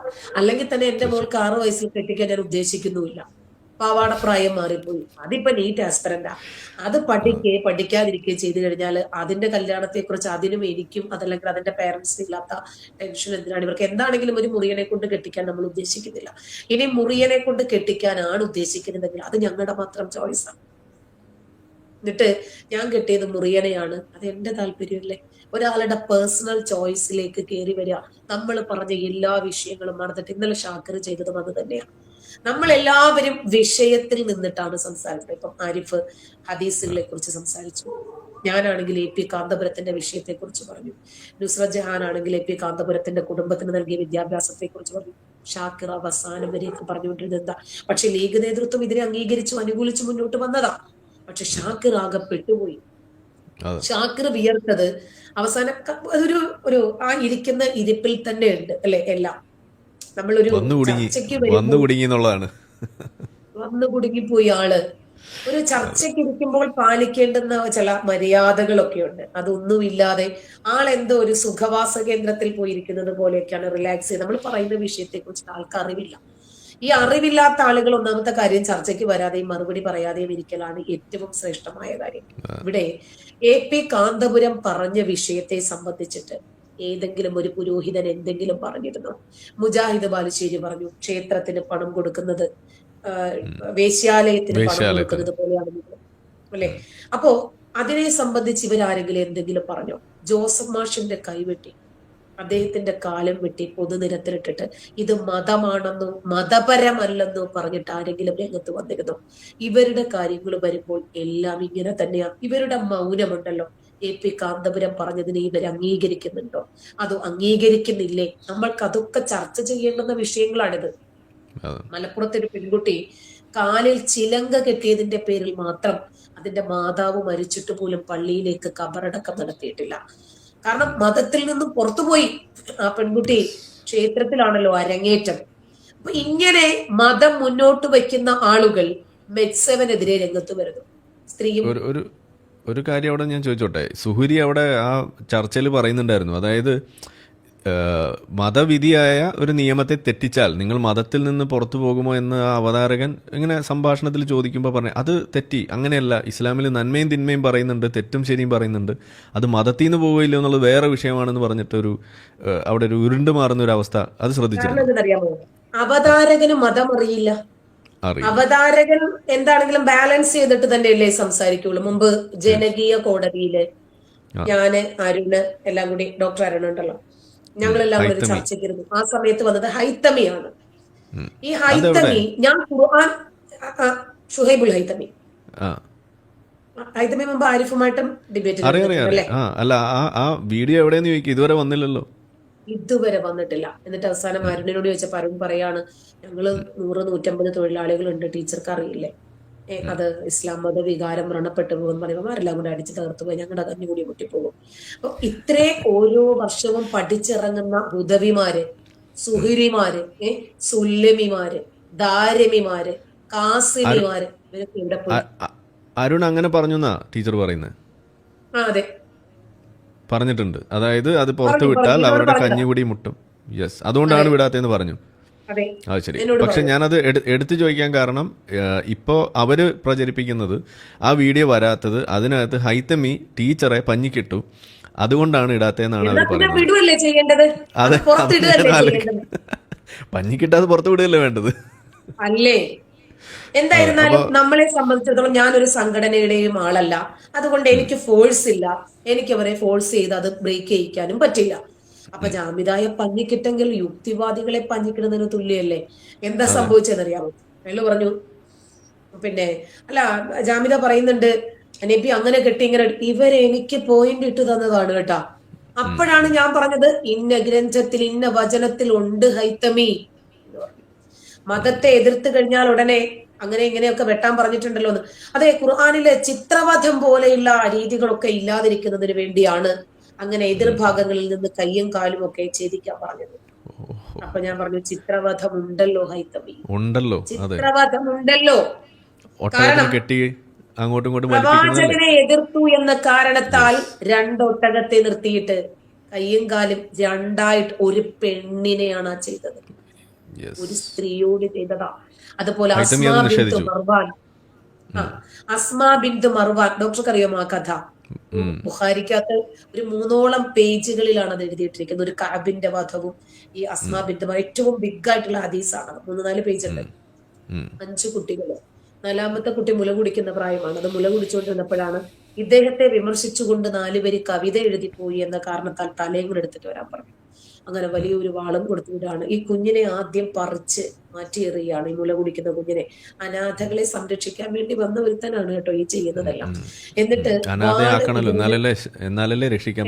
സംരക്ഷിക്കാൻ പറ്റും, അതല്ലേ? എന്നിട്ട് മാറിലേക്ക് വാള് ആഴത്തിൽ ഇറക്കുകയാണ്, എന്നിട്ട് അത് ഊരിയെടുത്തിട്ട് ഉറപ്പുവരുത്തുകയാണ് ഇവര് മരിച്ചു. മറ്റു കുഞ്ഞുങ്ങൾ കിടന്ന് കരയുക. ആ കാലഘട്ടമല്ലേ, ഇപ്പൊ ചെറിയ കുട്ടികളായിരിക്കുമല്ലോ. എന്നിട്ട് ആ ഇറ്റി വീഴുന്ന ചോരത്തുള്ളിയുമായിട്ട് ആളിവിടെ വന്നിട്ട് പറയാണ്, തീർത്തിട്ടുണ്ട് നബി. അപ്പൊ നബിക്ക് സന്തോഷമായിട്ട് നബി, എല്ലാവരും വരുന്നടാ, നാളെ സ്വർഗത്തിലേക്ക് എന്റെ കൂടെ പോകുന്ന അനുചരനാരെന്നറിയുമോ? അറിയില്ല പ്രവാചകനെ, ആരാണ് വരാടാണ് എന്ന് പറഞ്ഞു. തുപ്പി കാണിക്കാന്ന്, വേണമെങ്കിൽ തുപ്പി കാണിക്കാമെന്ന്. എന്നിട്ട് ഈ നബി ഉണ്ടല്ലോ, ഇവരാടാ എന്റെ കൂടെ നാളെ സ്വർഗത്തിലേക്ക് വരുന്നത് കേട്ടോ എന്ന് പറഞ്ഞിട്ട് ആൾക്ക് യാതൊരു ചലനവും ഇല്ല എന്നുള്ളത്. എന്നിട്ട് ഇയാള് മാനവരിൽ മഹാമ്ലേച്ഛനാണെന്ന് നമ്മൾ പറയുമ്പോ നബിയെ കളിയാക്കുന്നു, നബിയെ പരിഹസിക്കുന്നു. ആ പ്രവാചകൻ ചെയ്ത എന്തെങ്കിലും ഒരു കാര്യം ഇന്ന് ചെയ്താല് അവര് ജയിലിലാവില്ലേ? എന്തെങ്കിലും ഒരു കാര്യം ആ നബി ചെയ്തതെന്ന് അംഗീകരിക്കാനോ അനുധാവനം ചെയ്യാനോ പറ്റും. ഒരു കാര്യം പറഞ്ഞോട്ടെ, ഇത് പറയുമ്പോൾ എനിക്ക് എടുത്ത് പറയേണ്ടി വരികയാണ്. ഒന്ന്, നമ്മളുടെ എഡിറ്ററിനോടാണ് ഇത് കട്ട് ചെയ്ത് നമുക്ക് വേറെ ആക്കേണ്ടതാണ്. എന്തുകൊണ്ടാണ് ആ ഹൈതമിയുമായിട്ടുള്ള വീഡിയോ പുറത്തു വരാത്തെന്നുള്ളതൊന്ന് കട്ട് ചെയ്തിട്ട് നമ്മളൊന്ന് സഹായിക്കണം. 2, ഇത് കേൾക്കുന്ന ജഡ്ജി, വക്കീൽ, പ്രതിഭാഗം വരാനിരിക്കുന്ന ആളുകളോടാണ്, ഞങ്ങൾ ഹദീസിലുള്ള കാര്യമേ പറഞ്ഞിട്ടുള്ളൂ, വേറെ ഒന്നും നമ്മളിവിടെ പറഞ്ഞിട്ടില്ല, ഇതുകൊണ്ടാണ് നമ്മളിതൊക്കെ പറയണത് എന്നാണ് പറഞ്ഞത്. നിങ്ങൾ ഇതിൽ നിന്ന് സന്ദർഭത്തിൽ നിന്ന് അടർത്തി മാറ്റിയിട്ട് കേസുമായിട്ട് പോയാൽ നിങ്ങൾ ഞങ്ങളെ കൊണ്ട് ഇറക്കിക്കുന്ന വക്കീൽ ഫീസ് ഒരു പൈസ ഇറക്കിച്ചാൽ അത് 10 രൂപയായിട്ട് നമ്മൾ തിരിച്ചു പിടിച്ചിരിക്കും, ഒരു സംശയം വേണ്ട. ഓക്കെ, ടീച്ചർ തുറന്നു.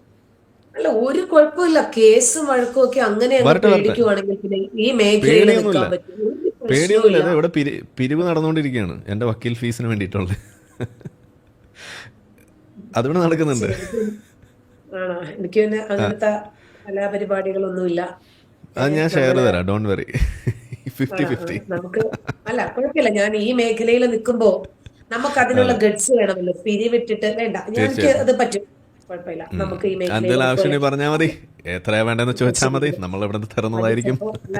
ഹൈക്കോടതിയിൽ നിന്ന് മുൻകൂർ ജാമ്യം ഒന്നും കിട്ടിയിട്ടില്ലെങ്കിൽ ചിലപ്പോൾ പിരിവ് വേണ്ടി വരും കേട്ടോ, ഇല്ലെന്നല്ല. അതാ പറഞ്ഞത്, മുൻകൂർ ജാമ്യം ഉള്ളതുകൊണ്ടാണ് ഇപ്പൊ ജീവിച്ചു പോണത്, അല്ലെങ്കിൽ ഇപ്പൊ നമ്മളവിടെ ജയിലിൽ കിടക്കേണ്ടതാണ്. പോക്കായത്. അതെ. അപ്പോ Yeah. ഇവരുടെ കാര്യങ്ങൾ വരുമ്പോഴെല്ലാം ഇവർ ഇങ്ങനെ എതിർപക്ഷത്തെ ഉന്മൂലനം ചെയ്യുന്ന ഒരു രീതിയാണ് ഇവർ സ്വീകരിച്ചിരിക്കുന്നതെല്ലാം. ഇത് ഇന്നും ഇന്നലെയും തുടങ്ങിയതല്ല, നബി കാണിച്ചു കൊടുത്തതാണ്. അബു അഫാഖ് എന്ന് പറയുന്ന 104 വയസ്സുള്ള ഒരു മനുഷ്യൻ അന്ന് നബിയെ എതിർത്തുകൊണ്ട് കവിത എഴുതി എന്ന കാരണത്താലാണ് ആ മനുഷ്യന്റെ തലയെടുക്കാൻ നബി കൽപ്പിച്ചത്. അങ്ങനെയാണ് പോയി തലയെടുത്തുകൊണ്ട് വരുന്നത്.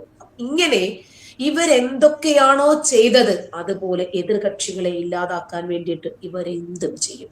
അങ്ങനെയാണ് ഇത്രയും കാലവും ഇവർ ഇത്രയും സ്ത്രീ വിരുദ്ധതകൾ പറഞ്ഞിവിടെ പിടിച്ചു നിന്നത്. അപ്പൊ നമ്മള് ഇത് ഖുർആൻ എന്താണ്, ഹദീസ് എന്താണ് എന്ന് പഠിപ്പിക്കാൻ നിർഭയം മുന്നോട്ട് വന്നു. ഒരുപക്ഷെ കലാനാഥ മാഷും അബ്ദുൽ അലി മാഷും ഒക്കെ മുൻകാലത്ത് പറഞ്ഞിട്ടുണ്ട്, ജബ്ബാർ മാഷും ഒക്കെ. അവരൊക്കെ പറഞ്ഞത് ഒരുപക്ഷെ ഇത്രയും ആളുകളിലേക്ക് ഇൻഫ്ലുവൻസ് എത്തിയിട്ടുണ്ടോ ഇല്ല എന്നറിയില്ല. എന്തായിരുന്നാലും അവർ കുറച്ചുകൂടി മൈൽഡ് ആയിരുന്നു. നമുക്ക് പിന്നെ മുന്നും പിന്നും നോക്കാനില്ലാത്തത് കൊണ്ട് പിന്നെ സോഷ്യൽ മീഡിയ ഒരു വലിയ ഫാക്ടർ അല്ലേ? സോഷ്യൽ മീഡിയ ഒരു ഫാക്ടറാണ്, വലിയ ഫാക്ടറാണ്, വലിയ ഫാക്ടറാണ്. അപ്പൊ നമുക്ക് ഇങ്ങനത്തെ ചില സൊല്യൂഷൻസ് ഉള്ളത് കൊണ്ട് നമുക്കിത് കൂടുതൽ ആളുകളിലേക്ക് എത്തിക്കാനും ചിന്തിക്കാനും കഴിയുന്നുണ്ട്. ഇന്നലെ നമ്മുടെ ഡിബേറ്റ് കഴിഞ്ഞ് വന്നതിന് ശേഷം ഇന്ന് രാവിലെ എത്ര മെയിലും വാട്സപ്പ് മെസ്സേജുമാണ് വന്നത് എന്നറിയാം. ഞങ്ങൾ പറയാൻ ആഗ്രഹിച്ചതാണ് നിങ്ങൾ പറഞ്ഞത്. അപ്പം സക്കരിയ സുലാഹി എന്ന് പറയുന്ന വലിയൊരു കർമ്മശാസ്ത്ര പണ്ഡിതനുണ്ട്, മുജാഹിദിന്റെ വിഭാഗമാണ്, എന്നെയൊക്കെ കർമ്മശാസ്ത്രം പഠിപ്പിച്ചിട്ടുള്ള അധ്യാപകനാണ്. അപ്പൊ അദ്ദേഹത്തോട് ഒരാൾ വിളിച്ച് ചോദിക്കുകയാണ്, ഉസ്താദെ എന്റെ മോള് +2 പഠിക്കുന്നത്, നമസ്കരിക്കാൻ ളുഹർ നമസ്കരിക്കാൻ പറ്റുന്നില്ല, എന്താ ചെയ്യേണ്ടത്? ഇന്ന് നിർത്തണം എന്റെ കുട്ടിയുടെ +2. എന്റെ കുട്ടി +2 പഠിച്ചു എന്ന് പഠിച്ചോന്ന് ചോദിക്കൂല, പക്ഷെ ഉച്ചയും കുത്തി മറിഞ്ഞോ എന്നാണ് ചോദിക്കുക. ഇങ്ങനെ വരുമ്പോൾ മുസ്ലിം കുട്ടികളുടെ വിദ്യാഭ്യാസ രംഗം എവിടെ നിൽക്കുന്നു? 1930കളില് ഈ AP സമസ്ത കേരള ജമിയത്തുൽ ഉലമ ഇതിന് പറഞ്ഞിരുന്നത് പെൺകുട്ടികൾക്ക് വിദ്യാഭ്യാസം പാടില്ല എന്നാണ്. പെണ്ണ് പഠിക്കരുത്, പെണ്ണിനെ പഠിപ്പിക്കരുത്. അവരെ വേണമെങ്കിൽ അവരെ നിങ്ങൾ വേണമെങ്കിൽ തുന്നൽ പഠിപ്പിച്ചോ, കുഴപ്പമൊന്നുമില്ല എന്നാ പറഞ്ഞു. അവരെ വീട്ടിനകത്ത് തളച്ചിടാൻ പറ്റിയ മാർഗം. ഇപ്പം എന്റെ അച്ഛൻ നല്ല വിദ്യാസമ്പന്നനാണ്, അമ്മച്ചിക്ക് വിദ്യാഭ്യാസമില്ല. ഒരു 70 വർഷത്തിന് മുകളിലോട്ട് വയസ്സുള്ളവരെ നോക്കിയാൽ എത്ര മുസ്ലിം സ്ത്രീകൾക്ക് അക്ഷരാഭ്യാസം ഉണ്ടാകും? ഹോജ സ്ത്രീകൾ സ്കൂളിൽ പോകാൻ പാടില്ല എന്നായിരുന്നു അന്ന് പറഞ്ഞിരുന്നത്. വിദ്യാഭ്യാസം അവർക്ക് പാടില്ലായിരുന്നു. ഇന്ന് വിദ്യാഭ്യാസവും വിവരവും പൊതുബോധവും നേടി ഫിനാൻഷ്യൽ ഫ്രീഡം നേടിയപ്പോൾ പെൺകുട്ടികള് അവളെ അടക്കാനും അടിമപ്പെടുത്താനും പോകുന്നവരോട് ഇറങ്ങിപ്പോടാ, ഞാൻ പണിയെടുത്ത് ജീവിച്ചോളാം എന്ന് പറയത്തക്ക രൂപത്തിൽ അവർക്ക് സ്വാതന്ത്ര്യമുണ്ടായി. ഇന്ന് രാവിലെ ഒരുപാട് കോളുകൾ വന്നു. അപ്പം അനുസൃതം കുറെ ഫോർവേഡ് ചെയ്തിട്ടുണ്ട്. അപ്പം ഇവർ ചോദിക്കുന്നത് ഇതാണ്, ഞങ്ങൾ പിന്നെ എന്ത് ചെയ്യണം? ഇത് AP മാത്രം വിഷയമല്ല കേട്ടോ. ഇവിടെ അല്ലെ, ഇതെല്ലാം ഒന്ന് തന്നെയാണ്, അവിയൽ പരിവമാണല്ലോ. MM അക്ബറിനോട് 2 പെൺകുട്ടികൾ ചോദിക്കുകയാണ്, ഞങ്ങള് PG ഒക്കെ കഴിഞ്ഞു, വേണ്ടത് അല്ല ടീച്ചർ പറഞ്ഞു, എൻ്റെ ഇടയിൽ ഞാൻ ജസ്റ്റ് പറയാണ്. അതായത് ജമാഅത്ത് ഇസ്ലാമി അവർ വലിയ പുരോഗമനം പറയുന്നു. മൗദൂദി എന്താ പറഞ്ഞത്? സ്ത്രീകൾ വീട്ടിലിരുന്നാൽ മതി, പൊതുരംഗത്തേക്ക് പോലും ഇറങ്ങാൻ പാടില്ല, പൊതുരംഗം ആണിനുള്ളതാണെന്ന് പറഞ്ഞു വെച്ച ആളാണ് മൗദൂദി. അപ്പം ഈ MM അക്ബറിനോട് ഈ 2 പെൺകുട്ടികൾ ചോദിക്കുകയാണ്, അല്ല ഞങ്ങൾക്ക് പിന്നെ ഒരുപാട് വിദ്യാഭ്യാസമുള്ള പെൺകുട്ടികളുണ്ട് ഈ മലപ്പുറം മലബാർ മേഖലകളിൽ, എന്തെങ്കിലും തൊഴിലെടുക്കാമോ? ജോലിക്ക് പോകുന്നതിന് വേണ്ട ഇസ്ലാമിക മാനം എന്താണ്? MM അക്ബർ കേരള നജ്മത്തുൽ മുജാഹിദീൻ എന്ന് പറഞ്ഞാല് അവര് പുരോഗമനത്തിന് വേണ്ടി വന്നവരാണെന്നാ പറഞ്ഞത്. പുരോഗമനത്തിന്റെ നിലനിൽപ്പിന് വേണ്ടിയാണ് അവരുടെ എല്ലാ പ്രവർത്തനങ്ങളും. ഈ സംഘടന തന്നെ സ്ത്രീകളെ നവീകരിക്കുന്നതിന് വേണ്ടിയാണ് എന്ന് പറഞ്ഞു വന്ന സംഘടനയാണ്. MM അക്ബറിന്റെ മറുപടി എന്തായിരുന്നു അറിയാമോ? 10 വർഷം നിങ്ങൾ തൊഴിലെടുത്ത് എന്ത് സമ്പാദിച്ചു എന്നതിനേക്കാൾ 10 വർഷം കൊണ്ട് നിങ്ങൾ എത്ര പെറ്റുകൂട്ടി എന്നതാണ് പടച്ചോനെ സ്വീകാര്യം. എന്നിട്ട് ഇവര് പെണ്ണിന് വിദ്യാഭ്യാസം കൊടുക്കണ്ട, പെട്ടെന്ന് കെട്ടിച്ചു വിട്ടേരെ എന്ന് പറഞ്ഞു. സിംസാറുൽ ഹക്ക് ഹുദവി എന്താ പറഞ്ഞത്? അതായത് നിങ്ങൾക്ക് സ്ത്രീകൾക്ക് എന്തെങ്കിലും വയറ് സംബന്ധമായിട്ട് ഗൈനക്കോളജി സംബന്ധമായിട്ട് എന്തെങ്കിലും പ്രശ്നം വന്നാല് നിങ്ങൾ ഒരു മുസ്ലിം വനിതാ ഡോക്ടറെ, അപ്പോഴും തുണി പൊക്കി നോക്കി മതവും ജാതിയും നിക്കാബും ഒക്കെ നോക്കണമെന്ന. ഓപ്പറേഷൻ തിയേറ്ററിനകത്ത് ഞങ്ങൾക്ക് ഹിജാബ് വേണം എന്ന് പറഞ്ഞ വിഷയം വരെ വെച്ച് നോക്കുമ്പോൾ ഇവരെല്ലാവരും തത്തുല്യരാണ്. ഇവരുടെ എല്ലാവരുടെയും ഉള്ളിൽ കിടക്കുന്നതാണ് പുറത്തു വരുന്നത്. 1. 2, ഇവർക്കിത് പ്രാവർത്തികമാക്കാനും പറ്റുന്നില്ല. ഇവരുടെ മക്കളെ ഇംഗ്ലീഷ് മീഡിയം സ്കൂളിലല്ലേ വിട്ട് പഠിപ്പിക്കുന്നത്. ഇവരെ ഇംഗ്ലീഷ് കാഫറിന്റെ ഭാഷയാണെന്നായിരുന്നല്ലോ ഇതുവരെ ഇവര് പറഞ്ഞ് പ്രചരിപ്പിച്ചിരുന്നത്. ഇവര് സ്പോക്കൺ ഇംഗ്ലീഷ് കോച്ചിങ്ങുകൾ തുടങ്ങിയേക്കാം. കൊച്ചിയിലെ വീടുകളിൽ താമസിച്ച്, കുടുംബത്തോടെ തന്നെ വീടുകളിൽ താമസിച്ച് സ്പോക്കൺ ഇംഗ്ലീഷ് പ്രാക്ടീസ് ചെയ്യുന്ന സെന്ററുകളുണ്ട്. 20-25 ദിവസം കൊണ്ട് ഫുൾ ഇംഗ്ലീഷ് മാത്രം കുടുംബത്തോടു കൂടി തന്നെ. എത്രയാ 40,000 രൂപയോ 25,000 രൂപയോ ഒക്കെയാണ് സ്റ്റാർട്ടിങ് തുടങ്ങുന്നത്. ഫാമിലി പാക്കേജാണ്. അയ്യോ, അവർക്കൊരു പരസ്യം കൂടിയായി. അപ്പൊ ഇങ്ങനെ ഏതൊക്കെ രൂപത്തിൽ ഇവർക്ക് മാറാമോ ആ രൂപത്തിലൊക്കെ ഇവര് മാറണം. പിന്നെ വേറൊരു വിഷയമുണ്ട് ഇതിനകത്ത് കേട്ടോ. അന്യ പുരുഷനും സ്ത്രീയും ഇടകലർന്നാൽ അവിടെ ഒരു കെമിസ്ട്രി രൂപപ്പെടുമല്ലോ, അല്ലെ? അതൊരു ഹ്യൂമൻ സൈക്കോളജിയാണ്. നമ്മുടെ A.T. കോപൂര് പറഞ്ഞതുപോലെ അങ്ങനത്തെ ഒരു ആകർഷണം എന്റെ മോന് പെണ്ണിനോട് തോന്നിയിട്ടില്ലെങ്കിൽ എന്റെ മോന് ബയോളജിക്കലി കുഴപ്പമുണ്ടെന്ന് അർത്ഥം. ഈ അടുത്ത് നമ്മളെ ജാക്കിർ നായിക്ക് പറഞ്ഞു, അതായത് ഒരു പുരുഷൻ ഒരു സ്ത്രീയുമായി സംസാരിച്ചിട്ട് 20 മിനിറ്റ് സംസാരിച്ചിട്ടും അവളിൽ ഒരു താല്പര്യം തോന്നിയില്ല എന്നുണ്ടെങ്കിൽ അവനെന്തോ മെന്റലി കുഴപ്പമുണ്ടെന്നാണ് മനസ്സിലാക്കേണ്ടത് എന്ന് ജാക്കിർ നായിക്ക് ഈ അടുത്ത് പാകിസ്ഥാനിൽ പോയിട്ട് പറഞ്ഞാണ്. ഞാൻ ഈ സ്ക്രീനിൽ കാണിക്കുന്ന കാര്യം ഒന്ന് സൂചിപ്പിച്ചു തരേ ടീച്ചർ പറഞ്ഞ സാധനത്തിന്റെ ആ എഴുത്താണിത്. ഇത് അൽ ബയാൻ പേജ് 17 1930 ഫെബ്രുവരി പുസ്തകം 1 ലക്കം 3 അതിനകത്ത് വന്ന സാധനമാണ്. ഇതിന്റെ മലയാള രൂപം ഇവിടെ എഴുതി വെച്ചിരിക്കുന്ന മലയാള രൂപം. ഇക്കാലത്തുള്ള സ്ത്രീ അക്ഷരവിദ്യ അധികവും ദീനിയായ വിഷയത്തിലോ ശറഅ് അനുസരിച്ച തോതിലോ കാര്യമായ ആവശ്യത്തിനോ അല്ലാത്തതോടുകൂടി അതിനാൽ കണക്കില്ലാത്ത പാപങ്ങൾ വന്നു വശാകുന്നതും അത് പല പാപങ്ങൾക്കുള്ള ഉപകരണമാകുന്നതും ദൃഷ്ടിയിൽ അറിയപ്പെടുന്നതായും അനുഭവപ്പെട്ടതായും വരുന്നത് കൊണ്ട് സ്ത്രീ അക്ഷരവിദ്യ ശറഅ് അനുസരിച്ച വിധത്തിലും ദീനിയായ വിഷയത്തിലും ആയാൽ അത് അസ്ലിൽ മക്രൂഹ് മാത്രമാണെന്നും ഇക്കാലത്തുള്ള സ്ത്രീകൾക്ക് അക്ഷരവിദ്യ തീർച്ചയായും ഹറാമാവാൻ മാത്രമേ വഴി കാണുന്നുള്ളൂ. അൽ ബയാൻ ഇതാണ് എഴുതിയിരിക്കുന്നത്. ബുദ്ധി ഇത് എഴുതിയിരിക്കുന്നത് നമ്മളുടെ മറ്റേ മുജാഹിദ് വിഭാഗം സമസ്തക്കാരെ അടിക്കാൻ വേണ്ടിയിട്ട് അവർ പൊക്കി കൊണ്ടുവന്നാണ്. ഇത് ജൂതം കൊണ്ടുവന്നല്ല, അതും കൂടി ഒന്ന് ഓർമ്മിക്കണം. അതെ, ഇത് അവരെ ഇത് ഷാഫി സ്വലാഹി എഴുതി വെച്ചിരിക്കുന്ന സാധനമാണിത്. ഇതിന്റെ കാരണം പെൺകുട്ടികൾ പഠിക്കുന്നത് സുന്നത്ത് ജമാഅത്തിന് എതിരാണെന്നായിരുന്നു വിവരം കെട്ട മുല്ലമാർ ഒറിജിനൽ സമസ്ത കേരള മുസ്ലിങ്ങളെ പഠിപ്പിച്ചത്. അപ്പോൾ ഒരു കാലത്ത് മുസ്ലിങ്ങൾ വിദ്യ അഭ്യസിക്കുന്നത് ഹറാമായിരുന്നു. യെസ്, ടീച്ചർ കണ്ടിന്യൂ ചെയ്തോളൂ. അപ്പൊ ഇവരുടെ കാര്യങ്ങൾ വന്നപ്പോൾ ഇവരതെല്ലാം തലകുത്തനെയാക്കി. ഇവരാണ് ഇന്ന് ഏറ്റവും കൂടുതൽ വിദ്യാഭ്യാസ സ്ഥാപനങ്ങൾ. കൽക്കട്ടയിലും മെഡിക്കൽ കോളേജ് വന്ന സമയത്ത് ഒരു അഡ്മിഷന് വേണ്ടിയിട്ട് ഇവിടെ ഹിന്ദുക്കളും ക്രിസ്ത്യാനികളും കയറിയിറങ്ങുക ചെരുപ്പ് തേയുവോളം. ആ സമയത്ത് ശവം കുത്തിക്കീറുന്ന പഠിത്തത്തിന് മുസ്ലിം കുട്ടികളെ കിട്ടില്ല എന്ന് പറഞ്ഞിരുന്നവരാണ് ഇവര്. ആ സമയത്ത് ഇവിടെ നമ്മുടെ തലശ്ശേരിക്കടുത്ത്, തലശ്ശേരി, വടകര, കണ്ണൂര് ആ ഭാഗത്ത് കോട്ടയം മുക്ക് എന്നൊരു സ്ഥലം ഉണ്ടായിരുന്നു. അന്ന് ബ്രിട്ടീഷ് ഇന്ത്യയിലാണ്.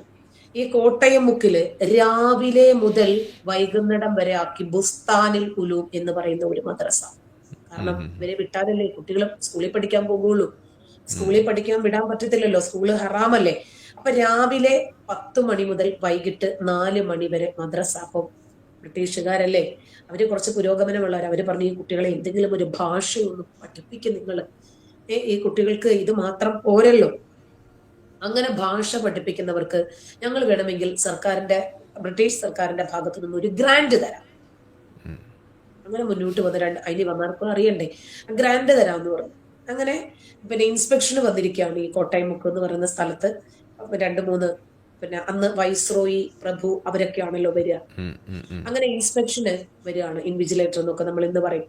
അവര് വന്ന സമയത്ത് ഒരു ഉസ്താദ് വന്നിട്ട്, അതെ ഇനി ഞാൻ പാസ പഠിപ്പിക്കില്ല, പാസ പഠിപ്പിച്ചാൽ ഇനി കിട്ടൂല. എന്താ കാരണം?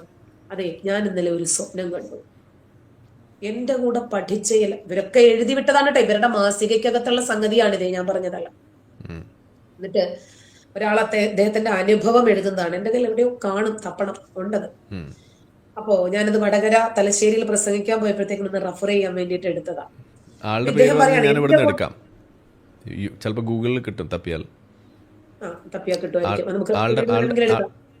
ആളുടെ പേരെന്താണെന്ന് പറഞ്ഞ വലിയ ഓർമ്മയില്ല. ബുസ്താനിലൊന്നും വേണ്ട മദ്രസയുടെ പേര്. നമ്മുടെ അലിവാഷിന്റെ ബുക്കിലുണ്ട് കേട്ടോ. അലിവാഷിന്റെ ബുക്കിൽ കൃത്യമായിട്ട് എഴുതി രേഖപ്പെടുത്തി വെച്ചിട്ടുണ്ട്. അദ്ദേഹം ഇങ്ങനത്തെ നോട്ടുകളൊക്കെ എഴുതുന്ന ആളാണ്. അപ്പോ ഇദ്ദേഹം പറയാണ്, എന്റെ കൂടെ പഠിച്ച എല്ലാ പുരോഹിതന്മാരും നിരനിരയായിട്ട് സ്വർഗത്തിലേക്ക് പോകുന്നു. എന്റെ കാര്യം എത്തിയപ്പോൾ പാലമങ്ങാടായി. എന്താ കാരണം? ഞാനിവിടെ ഭാഷ പഠിപ്പിക്കുമല്ലേ കുട്ടികളെ.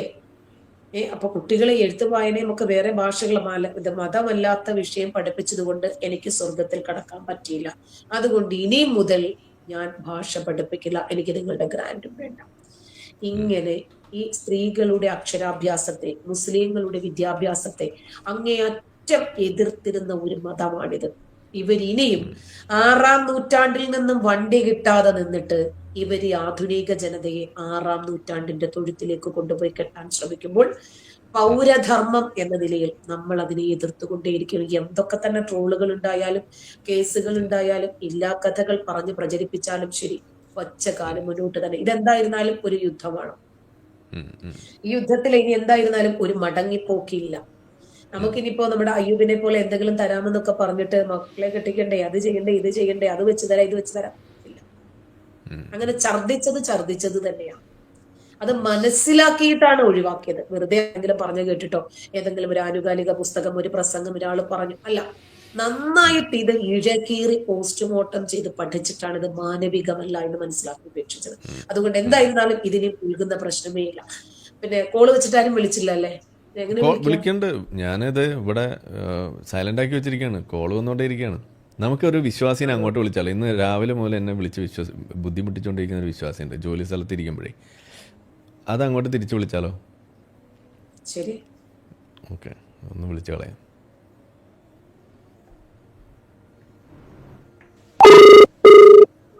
കേൾക്കാം.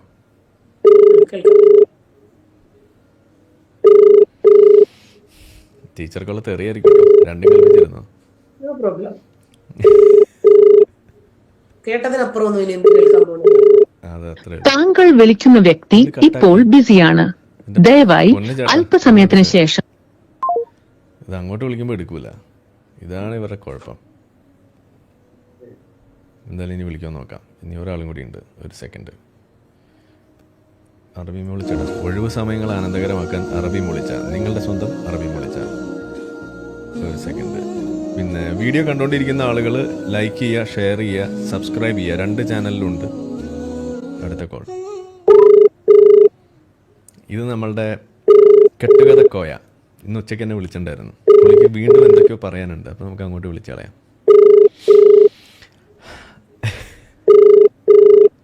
കേൾക്കാമല്ലോ അല്ലേ ടീച്ചർക്ക്?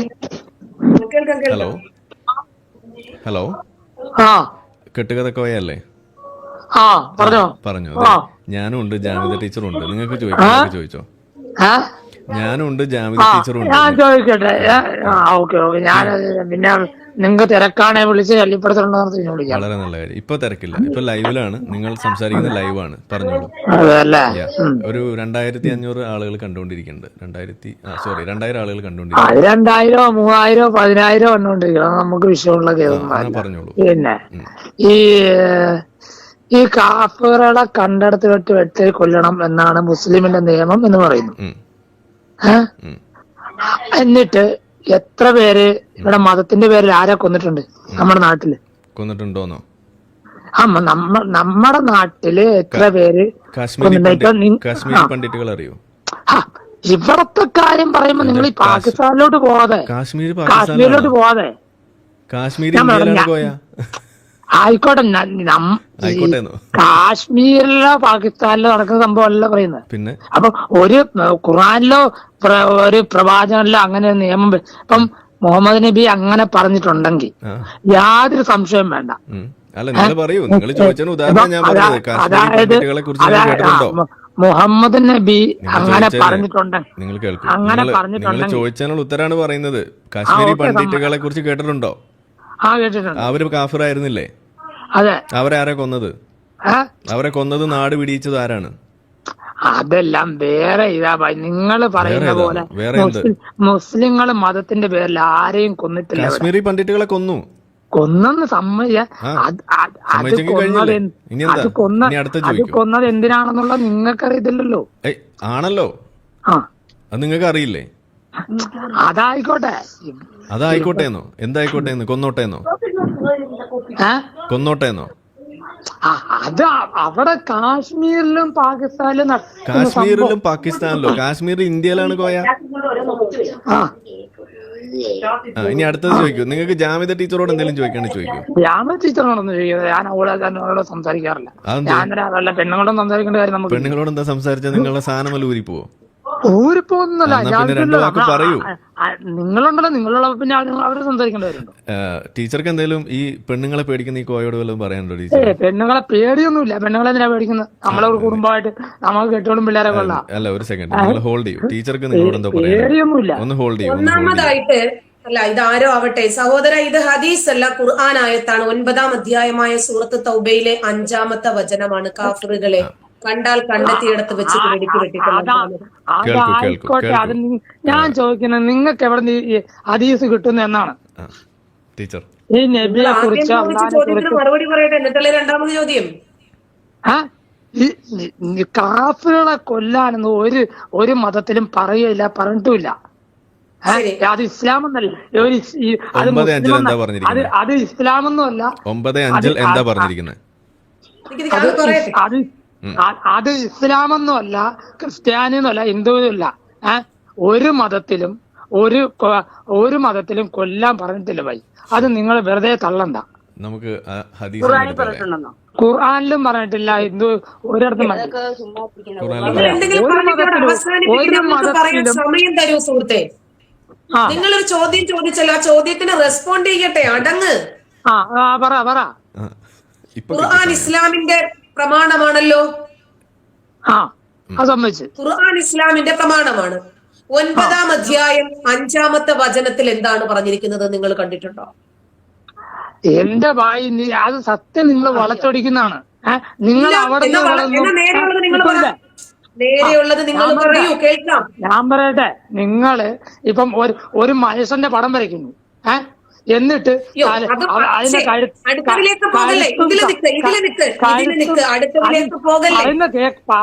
പറയുന്ന കേക്കല്ലേ? എനിക്കൂടെ പറയാൻ അവസ്ഥ എന്താ? നിങ്ങൾ ഇത് വെട്ടാതെ ഇത് ഖുർആനിൽ ഉണ്ടോ ഇല്ലേ അതിൽ നിൽക്ക്. അത് കഴിഞ്ഞിട്ട് അടുത്തതിലേക്ക് പോകും. അതാ ഞാൻ ഒരു ഉദാഹരണം പറഞ്ഞ, നിങ്ങള് ഒരു മനുഷ്യനെ പടം വരച്ചിട്ട് അതിന്റെ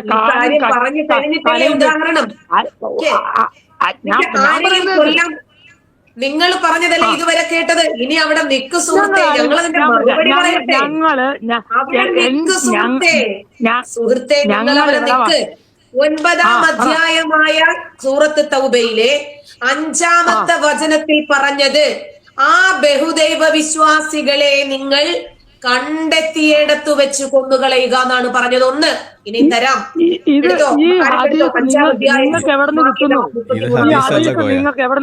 മിസ്റ്റർ കോയ, ഇത് ഹദീസല്ല, ഇത് ഖുർആനാണ്. നിങ്ങൾക്ക് എവിടെ നിന്നാണോ ഹദീസ് കിട്ടുന്നത് അവിടെ തന്നെയാണ് ഞങ്ങൾക്ക് കിട്ടുന്നത്. ആദ്യം ഖുർആൻ എന്താണ്, ഹദീസ് എന്താണ് എന്നൊന്ന് വേർതിരിച്ച് പഠിക്കും.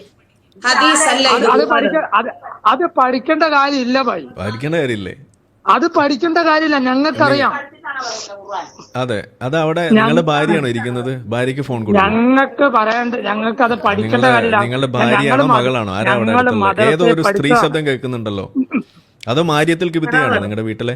ഞങ്ങൾ മദ്രസയിൽ പഠിച്ചതാണ്. നിങ്ങളുടെ വീട്ടിലെ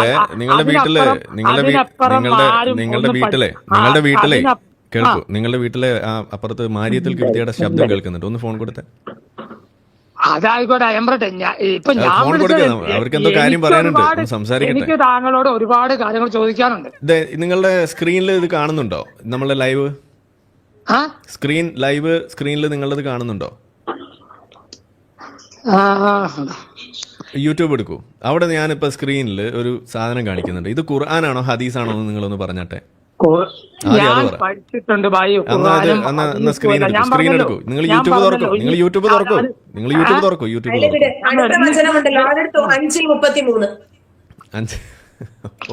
ഞാൻ പറയട്ടെ, നിങ്ങള് അതല്ല ഞാൻ പറയുന്നത്. നിങ്ങൾ പറയുന്ന കള്ള ഹദീസാണ്. ഏത് തെളിവ് കാണിച്ചു തന്നാലും വിശ്വസിക്കാൻ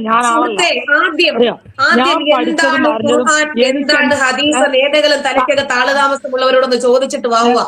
ഇത് ഖുർആനാണെന്ന് പറയുമ്പോ പിന്നെ ഹദീസാണ് കള്ള ഹദീസ്. ഖുർആൻ കള്ളാണെന്ന് നിങ്ങൾ സമ്മതിച്ച? ഹദീസ് കള്ളാണെന്ന് നിങ്ങൾ സമ്മതിച്ച? ആരെയും കൊല്ലാൻ ഒരു മതവും പറഞ്ഞിട്ടില്ലാന്നല്ലോ നിങ്ങൾ പറഞ്ഞില്ല. പടച്ചോൻ പറഞ്ഞതാ, കാരുണ്യവാനായ പടച്ച റബ്ബ് ഈ ഗ്രന്ഥത്തിന്റെ കാര്യത്തിൽ നിങ്ങൾ സംശയിക്കുകയേ വേണ്ട എന്ന് പറഞ്ഞ നിങ്ങൾ രണ്ടുപേരും ഇസ്ലാം വിട്ടവരാണ്. ഇസ്ലാം മുസ്ലിം വിട്ടവർ തെരഞ്ഞെടുത്തോണ്ടിരിക്കുന്ന എന്തിനാ? നമുക്ക് നിങ്ങൾ സൗകര്യം ഉണ്ടായിട്ട് പറയുന്ന മൊത്തം കള്ളത്തരമാണ്. നല്ലൊരു ചരക്കാണ്. നല്ലൊരു ചരക്കായതുകൊണ്ട് മദ്യപാനം ഉപേക്ഷിച്ചവര് മദ്യത്തെ കുറിച്ച് സംസാരിക്കില്ലേ? അതുപോലെയാണോ ഇത്? അതേപോലെയാണ് ഒരു കോടിക്കണക്കിന് ജനങ്ങൾ വിശ്വസിക്കുകയും ആരാധിക്കുകയും അംഗീകരിക്കുകയും ചെയ്യുന്ന ലഹരി വസ്തുക്കൾ കഞ്ചാവിനെ നിങ്ങൾ ഇങ്ങനെ എതിർക്കുന്നത് ശരിയാണോ? ഖുർആാനിനെയും നിങ്ങൾ എന്തിനേയും നമ്മുടെ നാട്ടിൽ ജനാധിപത്യ നിയമം എന്താണ്? ഇഷ്ടമുള്ള മതത്തിൽ വിശ്വസിക്കാം, ഇഷ്ടമുള്ള വസ്ത്രം ധരിക്കാം, ഇഷ്ടമുള്ള ഭക്ഷണം കഴിക്കാം, ഇഷ്ടമുള്ള മതത്തിൽ വിശ്വസിക്കാതിരിക്കാം. അതുകൊണ്ട് പക്ഷെ അതിനെ അധിക്ഷേപിക്കാൻ വേണ്ടില്ല. അധിക്ഷേപിക്കാനുള്ള അവകാശമുണ്ട്. ആർട്ടിക്കിൾ 19 എടുത്ത് വായിക്കും. ആർട്ടിക്കിൾ 19 വായിക്കും. ആർട്ടിക്കിൾ 19 വായിക്കും. നിങ്ങൾ ആർട്ടിക്കിൾ 19 വായിക്കാത്ത പറഞ്ഞ വചനം അങ്ങനെ തന്നെ പറഞ്ഞിട്ടില്ലേ? അത് ആക്ഷേപമാണെന്ന് നിങ്ങൾക്ക് തോന്നുന്നുണ്ട്. ഞങ്ങൾക്ക് കുറച്ച് നേരത്തെ ഇതെല്ലാരും പറയുന്ന നേരാ. നിങ്ങൾ ആർട്ടിക്കിൾ 19 എന്താണെന്നറിയോ? ആർട്ടിക്കിൾ 19 എന്താ? Indian constitution. ആയിക്കോട്ടെ ആയിക്കോട്ടെ.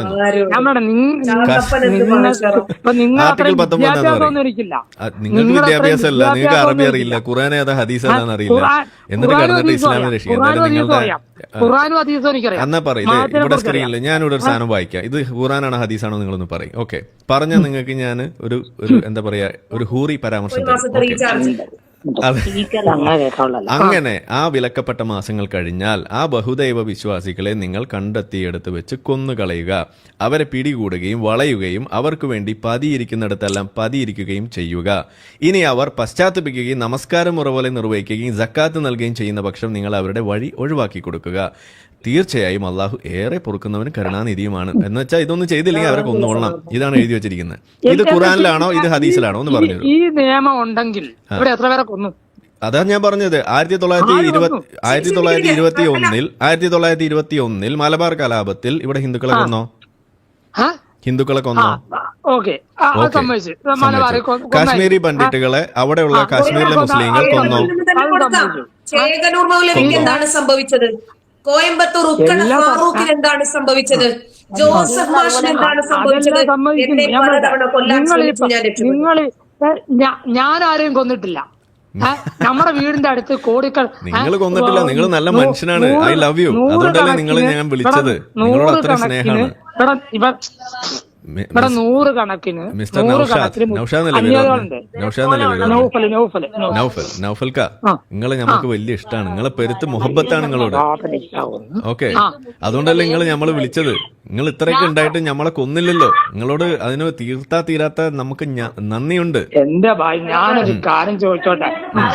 ഓക്കെ, നമുക്ക് എന്തായാലും അടുത്ത ആളിലേക്ക് പോകണം. നിങ്ങൾ ഏതായാലും ഖുർആൻ ഹദീസെങ്കിലും ഒന്ന് പറഞ്ഞിട്ട് പഠിച്ചിട്ട് ഞാനൊരു കാര്യം ചോദിച്ചോട്ടെ? അതെ, നമുക്ക് സമയം പ്രശ്നമുണ്ട്. സമയം അതിക്രമിക്കുന്നു. നിങ്ങൾക്ക് ഖുർആനും ഹദീസും അറിയില്ല, അത് പഠിച്ചിട്ട് ചുക്കനും ചുണ്ണാമ്പും അറിയാത്ത നമ്മളുടെ കെട്ടുകലക്കോയ റീലോഡ്. അടുത്തത് ഓൾറെഡി ഒരു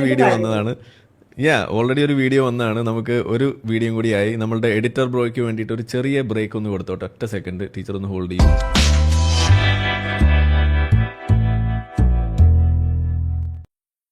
യെസ്, അപ്പോൾ ഇതാണ് അവസ്ഥ.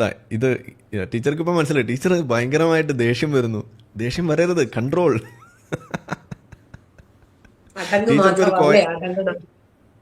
ടീച്ചർക്ക് ഒരു കോയാത്തി കോളിംഗ് തുടങ്ങിക്കൂടെ? ഞാനിവിടെ കോയാ കോളിംഗ് നടത്തുന്നുണ്ടല്ലോ. അപ്പോൾ ഒരു കോയാത്തി കോളിംഗ് അങ്ങ് തുടങ്ങ്, എന്നിട്ട് അത് അവിടെ അങ്ങ് പൊളിക്കും ഒരു സൈഡിൽ കൂടെ. അതല്ലേ വേണ്ടത്. ഇതേപോലെ കുറേ ആളുകളുണ്ട്. ഇപ്പോൾ കണ്ടല്ലോ, അതായത് വിശ്വാസികളെ. ഇപ്പം ഇന്നലെ നമ്മൾ ഷാക്കിറിനോട് സംസാരിച്ചപ്പോൾ ഷാക്കിർ പറയുന്നത്, നമ്മൾ പറയുന്നത് മുഴുവൻ മതവിരുദ്ധമായ, നമ്മൾ മിസ്അണ്ടർസ്റ്റാൻഡിങ്ങിൽ ഉള്ള കാര്യങ്ങൾ പറയുന്നു. ഇതാണ് പുള്ളിയുടെ പരാതി. എന്നാൽ പുള്ളിക്ക് ഇത് വല്ലതും അറിയാതില്ല. AP അബൂബക്കർ പറഞ്ഞ് ഇസ്ലാമാണോ എന്ന് ചോദിച്ചാൽ അതറിയില്ല. AP അബൂബക്കറിനെ തള്ളുക അതുമില്ല. ഇത് താലിബാൻ ചെയ്തതും ഇതും തമ്മിൽ എന്തെങ്കിലും വ്യത്യാസമുണ്ടോ എന്ന് ചോദിച്ചാൽ അതും അറിയില്ല. മുഹമ്മദ് നബിയും താലിബാനും ചെയ്തത് തമ്മിൽ വ്യത്യാസമുണ്ടോ അതും അറിയില്ല. ഇതൊന്നും അറിയാതെ വന്നിരുന്ന് തള്ളുന്ന ഒരു മുസ്ലിം ലീഗിൻ്റെ ഒരു പ്രധാനപ്പെട്ട നേതാവാണ് ഇന്നലെ നമ്മൾ കണ്ടത്. ഇതേപോലെയാണ് ഓരോ ആളുകളും. ഒരു ആളും കൂടി വിളിക്കുന്നുണ്ടല്ലോ. ഒരു സെക്കൻഡ്, ടീച്ചർക്ക് ഒരു കോളും കൂടി എടുക്കാമല്ലോ അല്ലേ? സമയം പോകുന്നു, എനിക്ക് പോകണം. യെസ്, ഈ കോൾ കൂടി കഴിഞ്ഞാൽ നമ്മൾ നിർത്തി. പറയൂ സിയാദ്. ഹലോ, ആരിഫ് ഹുസൈനും ജാമിദയും ഒരുമിച്ചാണ്. പറഞ്ഞോളൂ. ഓക്കെ. എന്താ പേര്? സിയാദ് എന്നാണ് ഇവിടെ കണ്ടേ. ആ ഓക്കെ. വിശ്വാസിയാണോ? വിശ്വാസി എന്ന് വെച്ചാല് നിങ്ങൾ മുസ്ലിമാണോ? മുസ്ലിമാണ്. മുസ്ലിമാണ്. അസ്സലാമു അലൈക്കും വറഹ്മത്തുള്ളാഹി വബറകാത്ത്. അസ്സലാമലൈക്കും. അങ്ങനെയാണോ? മുസ്ലിമാന്നല്ലേ പറഞ്ഞത്, ഇസ്ലാമാന്ന് പറഞ്ഞില്ലല്ലേ? ഓ ശരിയാണല്ലോ. മുസ്ലിങ്ങളോട് സലാം അടക്കാൻ പാടില്ലല്ലോ. നിങ്ങളാണ് യഥാർത്ഥ മുസ്ലിം. ശരി, കീപ് ഇറ്റ് അപ്പ്. ഓക്കെ, പറയൂ, ചോദിക്കൂ. ചോദിക്കുന്ന വെച്ചാൽ ഇന്ന് ഞാനൊരു വാർത്താ ചാനലിലൊരു ഇത് കണ്ട്. എന്താ കണ്ട്? ജനൻ ടിവിയില്. മൂപ്പര് സാക്കിർ മുസ്ലിം ലീഗിന്റെ ഒരു പ്രവർത്തനാണ് എന്ന് തോന്നുന്നു. രാഷ്ട്രീയ പ്രവർത്തനാണ്. നേതാവാണ്, യൂത്ത് ലീഗിന്റെ നേതാവാണ് സാക്കിർ അല്ലേ?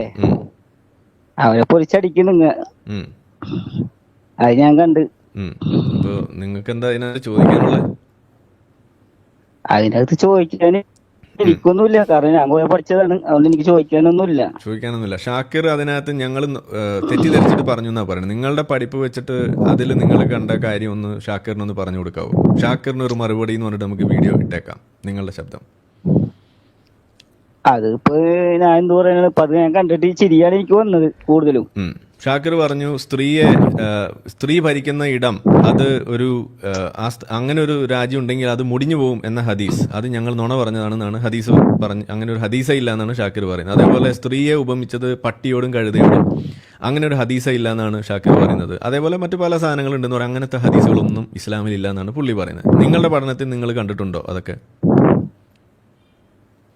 എന്റെ പഠനത്തിൽ കണ്ടേക്കണത് കൂടുതലും ഇസ്ലാമിൽ സ്ത്രീകളെ മടക്കി വായിക്കണം എന്നുള്ള ഒരു ഇതാണ് ഞാൻ കണ്ടേക്കണത്. എങ്ങനെ? കേട്ടില്ല, മനസ്സിലായില്ല. സ്ത്രീകളെ അടക്കി വായിക്കണം, അതായത് നമ്മളെ ഭാര്യമാരാണെങ്കിലും നമ്മൾ അത് അടക്കി വായിക്കണം അവരെ. അങ്ങനെ എന്റെ സങ്കല്പത്തില് കണ്ടേക്കണത്. പക്ഷെ അത് തെറ്റാണ്. അത് എങ്ങനെയാണ്? പിന്നെ മനസ്സിലായില്ല. എങ്ങനെയാണ്?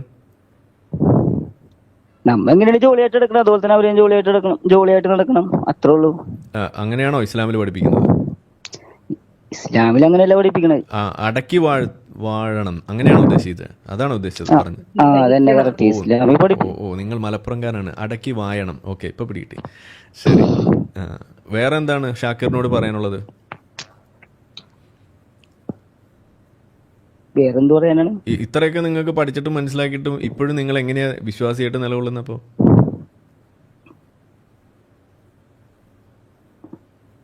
അത് ജനിച്ച കാരണം നിൽക്കുന്നേ ഉള്ളൂ, വിശ്വാസമൊന്നുമില്ല. അപ്പൊ മുസ്ലിമായിട്ട് ജനിച്ചു പോയില്ലോ, അതുകൊണ്ട് നിൽക്കാണ്. ഓക്കെ, അപ്പൊ ഇത് നിസ്കരിക്കാറൊന്നുമില്ല? ഇല്ല. അത് ശരി. അപ്പൊ എക്സ് മുസ്ലിം ആണ് ഒരു വിധത്തിൽ പറഞ്ഞ? അത് പറയാൻ പറ്റില്ല, അതിപ്പോ ഈ അടുത്ത് വന്നതല്ലേ എക്സ് മുസ്ലിം എന്ന് വെച്ചാൽ നിങ്ങൾ മതം വിട്ടു, അതാണ് ഉദ്ദേശിച്ചത്? അതല്ല, എന്നാലും അതിപ്പോ ഈ അടുത്ത് വന്നതല്ലേ എക്സ് മുസ്ലിം എന്നൊക്കെ പറഞ്ഞിട്ട്. നമ്മളൊക്കെ ഒരു 10-20 മതം വിട്ടോന്നാ ഞാൻ ചോദിച്ചത്. പേര് ഒരു 10-20 മുമ്പ് മതം വിട്ടതാണ്. പള്ളിയിൽ പോയിട്ട് ഒരു 20 വർഷമൊക്കെ ആയിട്ടുണ്ടാവും പള്ളിയിൽ പോയിട്ട്. സമയം കളയാൻ വേണ്ടി. ശരി, അപ്പൊ എന്തായാലും അപ്പൊ ശരി, അസ്സലാമലൈക്കും. ടീച്ചറോട് എന്തെങ്കിലും പറയണോ? ടീച്ചർക്ക് എന്തെങ്കിലും ഷെയർ ചെയ്യാനുണ്ടോ? നമ്മളുടെ അവസാനത്തെ കോളറാണ് ടീച്ചർ. പിന്നെ പഠിച്ചോനെ കളഞ്ഞിട്ട് 20 വർഷവും. ഇനി എങ്ങാനും പരലോകം ഉണ്ടെങ്കിലോ, സ്വർഗവും നരകവും ഒക്കെ? അത് നമ്മ കൊറേ ബിരിയാണി തിന്നതാണ്, ഇനിയിപ്പോ തിന്നേണ്ട ആവശ്യമില്ല. വളരെ സ്വാഗതം, വളരെ സ്വാഗതം. ഇതുപോലെ ചിന്തിക്കുന്ന ഒരു ജനവിഭാഗത്തെ സൃഷ്ടിക്കാനാണ് നമ്മൾ ഇത്രയും തല്ലുകൊള്ളുന്നത്. അത് നമ്മൾ പഠിച്ചു വെച്ചിട്ടുണ്ടല്ലോ. നമുക്ക് അതൊരു ബുദ്ധി വേണം, മനുഷ്യനിക്ക് ഒരു ബുദ്ധി വേണം. ബുദ്ധി ഉണ്ടെങ്കിൽ അത് പഠിക്കാൻ പറ്റുള്ളൂ. അതാണ്. അപ്പൊ എന്തായാലും നിങ്ങൾക്കൊരു മാറ്റം വന്നത് എങ്ങനെയാണെന്ന് അറിയാമോ? സ്ത്രീകളെ അടക്കി ഭരിക്കണം, അല്ല സ്ത്രീകൾക്ക് നമ്മളെ പോലെ ചോയ്സ് ഉണ്ട് എന്ന് പറഞ്ഞില്ലേ? കൺഗ്രാചുലേഷൻസ്. അതാണ്. ഓക്കെ, അതുണ്ടാവണല്ലോ, അതുണ്ടാവണം. അതെന്തായാലും ആ ചോയ്സ് വേണം. കാരണം മുസ്ലിമിൽ മാത്രമില്ലാത്ത ഹിന്ദുക്കളുണ്ട്, ക്രിസ്ത്യാനിലൊക്കെ ഉണ്ട്. അവരൊക്കെ പെൺപിള്ളേര് പഠിച്ച് വലിയ ജോലി, വലിയ ഇതിലൊക്കെ എത്തുന്നുണ്ട്. അതേപോലെ മുസ്ലിം മാത്രമാണ് അങ്ങനെ എത്താത്തതും. ആ എത്താത്തതിന്റെ ഒരു വാർത്ത പോലും പോന്ന് അങ്ങനെ ഇടവയ്യാൻ പാടില്ല എന്നൊക്കെ കാന്തപുരം പറഞ്ഞു. അതിനെ കുറിച്ചാണ് നമ്മൾ ഇവിടെ ചർച്ച ചെയ്തത്. അതാണ് ആ ചർച്ചയിലല്ല വിളിച്ചത്. ഒരു കാര്യം ഞാൻ അതിനോട് ഒറ്റ കാര്യം ലാസ്റ്റ് ചോദിക്കുകയാണ്. ഇപ്പോൾ ഇങ്ങനെ മതം ഉപേക്ഷിച്ച് മലപ്പുറത്ത് ഇങ്ങനെ ജീവിക്കുന്നു, പേരൊക്കെ തുറന്നു പറയുന്നു, ഇതുപോലെ ആ ഒരു ധൈര്യം എത്ര നാളായി കാണിക്കുന്നു? അതിലെ പറഞ്ഞ 20 വർഷമായിരുന്നു. പുറത്ത് പറഞ്ഞു തന്നെയാണ്, തുറന്നു പറഞ്ഞു തന്നെയാണ് മുന്നോട്ട് പോകുന്നത്. ഓ, വളരെ വലിയ കാര്യം. അപ്പോൾ താങ്കളൊരു മാതൃകയാണ്. Thanks for joining. ഓക്കെ, സന്തോഷം വിളിച്ചല്ലേ. അപ്പൊ ടീച്ചറെ, ഈ പരിപാടി എങ്ങനെയുണ്ട് നമ്മളെ കോയ കോളിംഗ് ഈ ലൈവില്? കോയ കോളിംഗ് അടിപൊളിയാ. അപാരമായിട്ടുള്ള ക്ഷമ വേണം കേട്ടോ, വളരെയധികം വേണം. അപ്പൊ ഒരു കാര്യം ചെയ്യാം, ഇടയ്ക്ക് ഇതേപോലെ ടീച്ചർ ഒഴിവുള്ളപ്പോൾ പറഞ്ഞാൽ നമുക്ക് ഇതേപോലെ ലൈവായിട്ട് ഇതേപോലെ കോയമാരെ ഞാൻ ഇങ്ങനെ എൻ്റെ മുതലക്കുളത്തിൽ ഇഷ്ടംപോലെ കോയകളുണ്ട്, ഞാനിങ്ങനെ ഇട്ടിട്ട് തരാം, ടീച്ചർ പൊരിച്ചെടുത്തോളൂ. ഓക്കെ. അപ്പോൾ ടീച്ചറെ, ഇന്നത്തെ സമയം കുറച്ചൊരു 19 മിനിറ്റ് ഞാൻ അധികം എടുത്തിട്ടുണ്ട്, മാപ്പാക്കണം. എന്തായാലും യെസ്, അടുത്ത ദിവസം നമുക്ക് വീണ്ടും കാണാം. ഇക്കാടെ അടുത്ത് പ്രത്യേക അന്വേഷണം അറിയിക്കുക, നമുക്ക് വീണ്ടും അവിടെ കാണാം. ഓക്കെ. അപ്പോൾ താങ്ക് യു. ഞാൻ ടീച്ചർക്ക് വിട തരികയാണ്. 2 വാക്കുകൾ എൻ്റെ പ്രിയപ്പെട്ട പ്രജകളോട് ഞാൻ പറയട്ടെ, എന്നിട്ട് ബാക്കി. Okay, thank you teacher. Yes, thank you so much. By.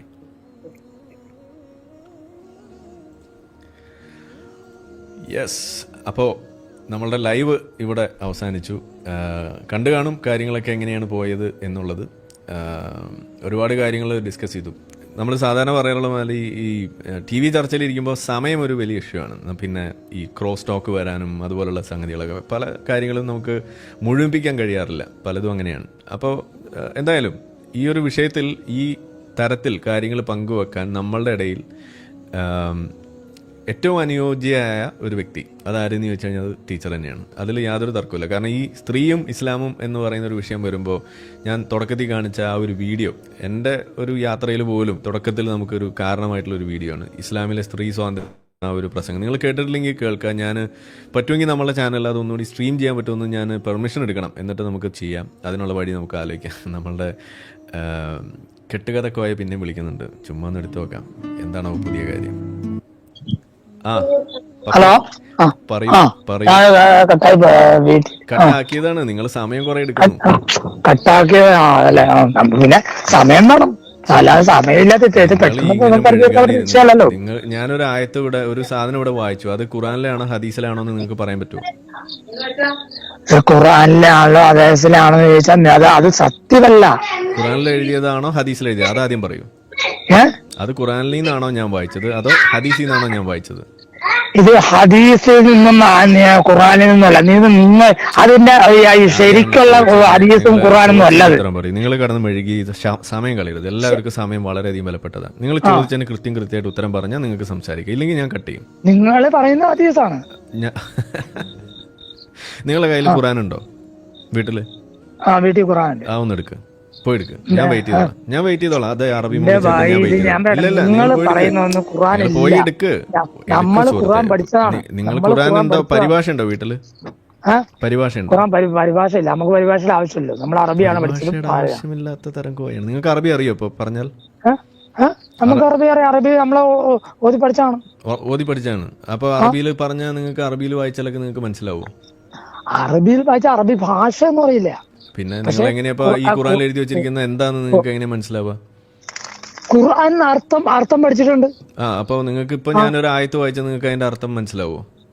അതായത് ഞാൻ പറയട്ടെ, ഖുർആൻ നിങ്ങൾ പറയുന്ന അർത്ഥവും നിങ്ങൾ പറയുന്ന, ഞാനൊന്നും പറയുന്നില്ല, ഞാൻ അറബി വായിക്കും. നിങ്ങൾക്ക് അർത്ഥം അറിയാൻ പറ്റുമോ? പറയാൻ പറ്റുമോ? നിങ്ങൾ പറയുന്നത് സത്യത്തിന് ഞാൻ അറബി വായിച്ചാൽ നിങ്ങൾക്ക് അർത്ഥം കിട്ടുമോ? ഞാനിപ്പോ ബാധിക്കുന്നത് ഞാൻ പറഞ്ഞല്ലോ, ഞാനൊരു കാര്യം ചോദിച്ചാണ്. ഞാനൊരു സിമ്പിൾ ആയിട്ട് ഒരു കാര്യം ചോദിച്ചാൽ അങ്ങനെ പോയാൽ പറ്റൂല. ഞാൻ ചോദിച്ചാൽ നിങ്ങൾ ഉത്തരം പറയും. ആദ്യം ഒരു ചെറിയ ചോദ്യം പ്ലീസ്. നിങ്ങൾ സത്യത്തിൽ ഈ കുതിരവട്ടം പപ്പുവിന്റെ ആരെങ്കിലും ആണോ? നിങ്ങൾ കുതിരവട്ടം പപ്പുവിന്റെ ആരെങ്കിലും ആണോ? എനിക്കിപ്പോ പറയാനുള്ളത്, നിങ്ങൾ കുതിരവട്ടം പപ്പുവിന്റെ കുറിച്ചല്ല, നിങ്ങൾ ഒരു മതത്തിനെ കുറിച്ച് ഇങ്ങനെ ആക്ഷേപിക്കരുത്.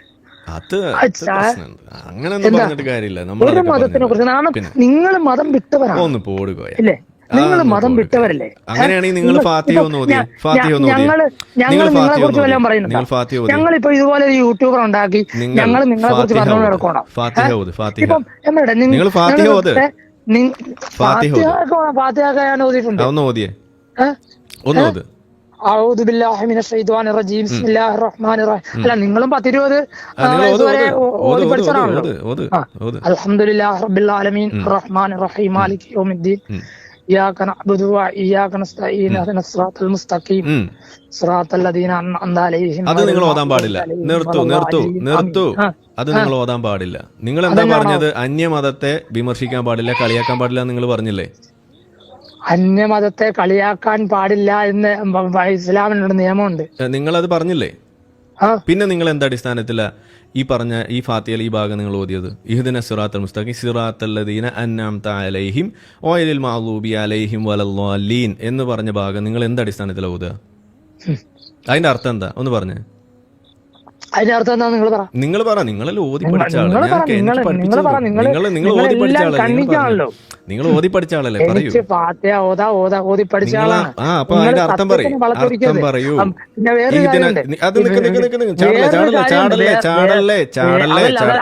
സിറാത്തൽ മുസ്തഖീം സിറാത്തൽ ലദീന അൻഅംത അലൈഹിം ഗൈറിൽ മഗ്ദൂബി അലൈഹിം വലദ്ദാലീൻ അർത്ഥം പറഞ്ഞിട്ട് പോയാൽ മതി. കോയ എന്റെ ഭായി ഗൈറിൽ മഗ്ദൂബി അലൈഹിം വലദ്ദാലീൻ അതിന്റെ അർത്ഥം പറ.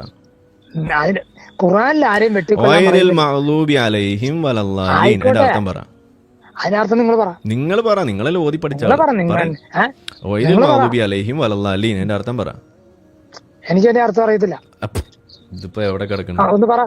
നിങ്ങൾ പഠിച്ചിട്ട് എനിക്ക് ഒന്ന് പറ. നിങ്ങൾ എന്താ പറഞ്ഞത്? മറ്റു മതത്തെ വിമർശിക്കാൻ പാടില്ല, കളിയാക്കാൻ പാടില്ല എന്ന് നിങ്ങൾ പറഞ്ഞു.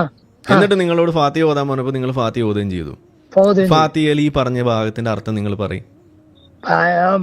നിങ്ങൾ പറയേ. നിങ്ങളല്ലേ ഓടി പഠിച്ച ആള്. എന്നെക്കാളും കൂടുതൽ മതം അറിയാന്നല്ലേ നിങ്ങൾ പറഞ്ഞു. ഞാൻ മദ്രസയിൽ പഠിച്ചിട്ടുള്ള സത്യത്തിന്റെ ഇതാണ് പഠിച്ചിട്ടുള്ളത്. നിങ്ങൾ അതിന്റെ അർത്ഥം പറയും. ഞാൻ പറഞ്ഞ പറയും അതല്ല അതിന്റെ അർത്ഥം എന്ന് പറയും. അതുകൊണ്ട് ഞാൻ അർത്ഥം പറയില്ല. ഇല്ല ഞാൻ പറയൂല. ഞാൻ ഏത് അർത്ഥം പറഞ്ഞാലും നിങ്ങൾ പറയും അത് ഞാൻ ഉണ്ടാക്കി. അങ്ങനെ ആയിക്കോട്ടെ, സമ്മതിച്ചു. അപ്പൊ നിങ്ങൾ പറയും. ഞാൻ ചോദിക്കുന്ന അതൊന്നുമല്ല. നിങ്ങൾ പറയും ഗൈറിൽ മഗ്ദൂബി അലൈഹിം വലദ്ദാലീൻ അതിന്റെ അർത്ഥം പറയും. നിങ്ങൾ വേറെ ഗൈറിൽ മഗ്ദൂബി അലൈഹിം വലദ്ദാലീൻ അതിന്റെ അർത്ഥം പറഞ്ഞിട്ട് പോയാൽ അതിന്റെ അർത്ഥം നിങ്ങൾ പറ. നിങ്ങൾ പറയാ അതിന്റെ അർത്ഥം പറയാദ്യം പറയേ.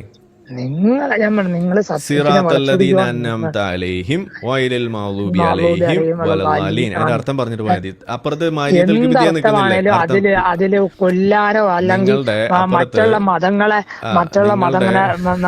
മതങ്ങളെ അധിക്ഷേപിക്കാനൊന്നും പറയുന്നില്ല.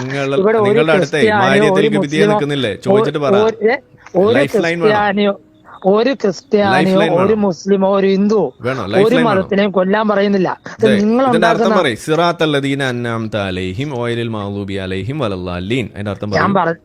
ഞാൻ പറഞ്ഞല്ലോ. എന്റെ ചോദ്യത്തിന് നിങ്ങൾ മറുപടി പറയൂ. നിങ്ങൾ ചോദിച്ചതിന്റെ ബാക്കി ആദ്യം തീർത്തിട്ട് നമുക്ക് അടുത്തേക്ക് പോകാം. ഇത് മാത്രമാണ് നിങ്ങളുടെ ചോദ്യം നിൽക്കട്ടെ. അതിന്റെ ബാക്കി ആദ്യം പറഞ്ഞിട്ട് നമ്മൾ പോയാൽ മതി. നിങ്ങൾ ആദ്യം ഇത് പറയൂ. നിങ്ങൾ പറഞ്ഞു നമ്മളോട് വേറെ മതമൊന്നും വിമർശിക്കാൻ പാടില്ല എന്ന് പറഞ്ഞോ.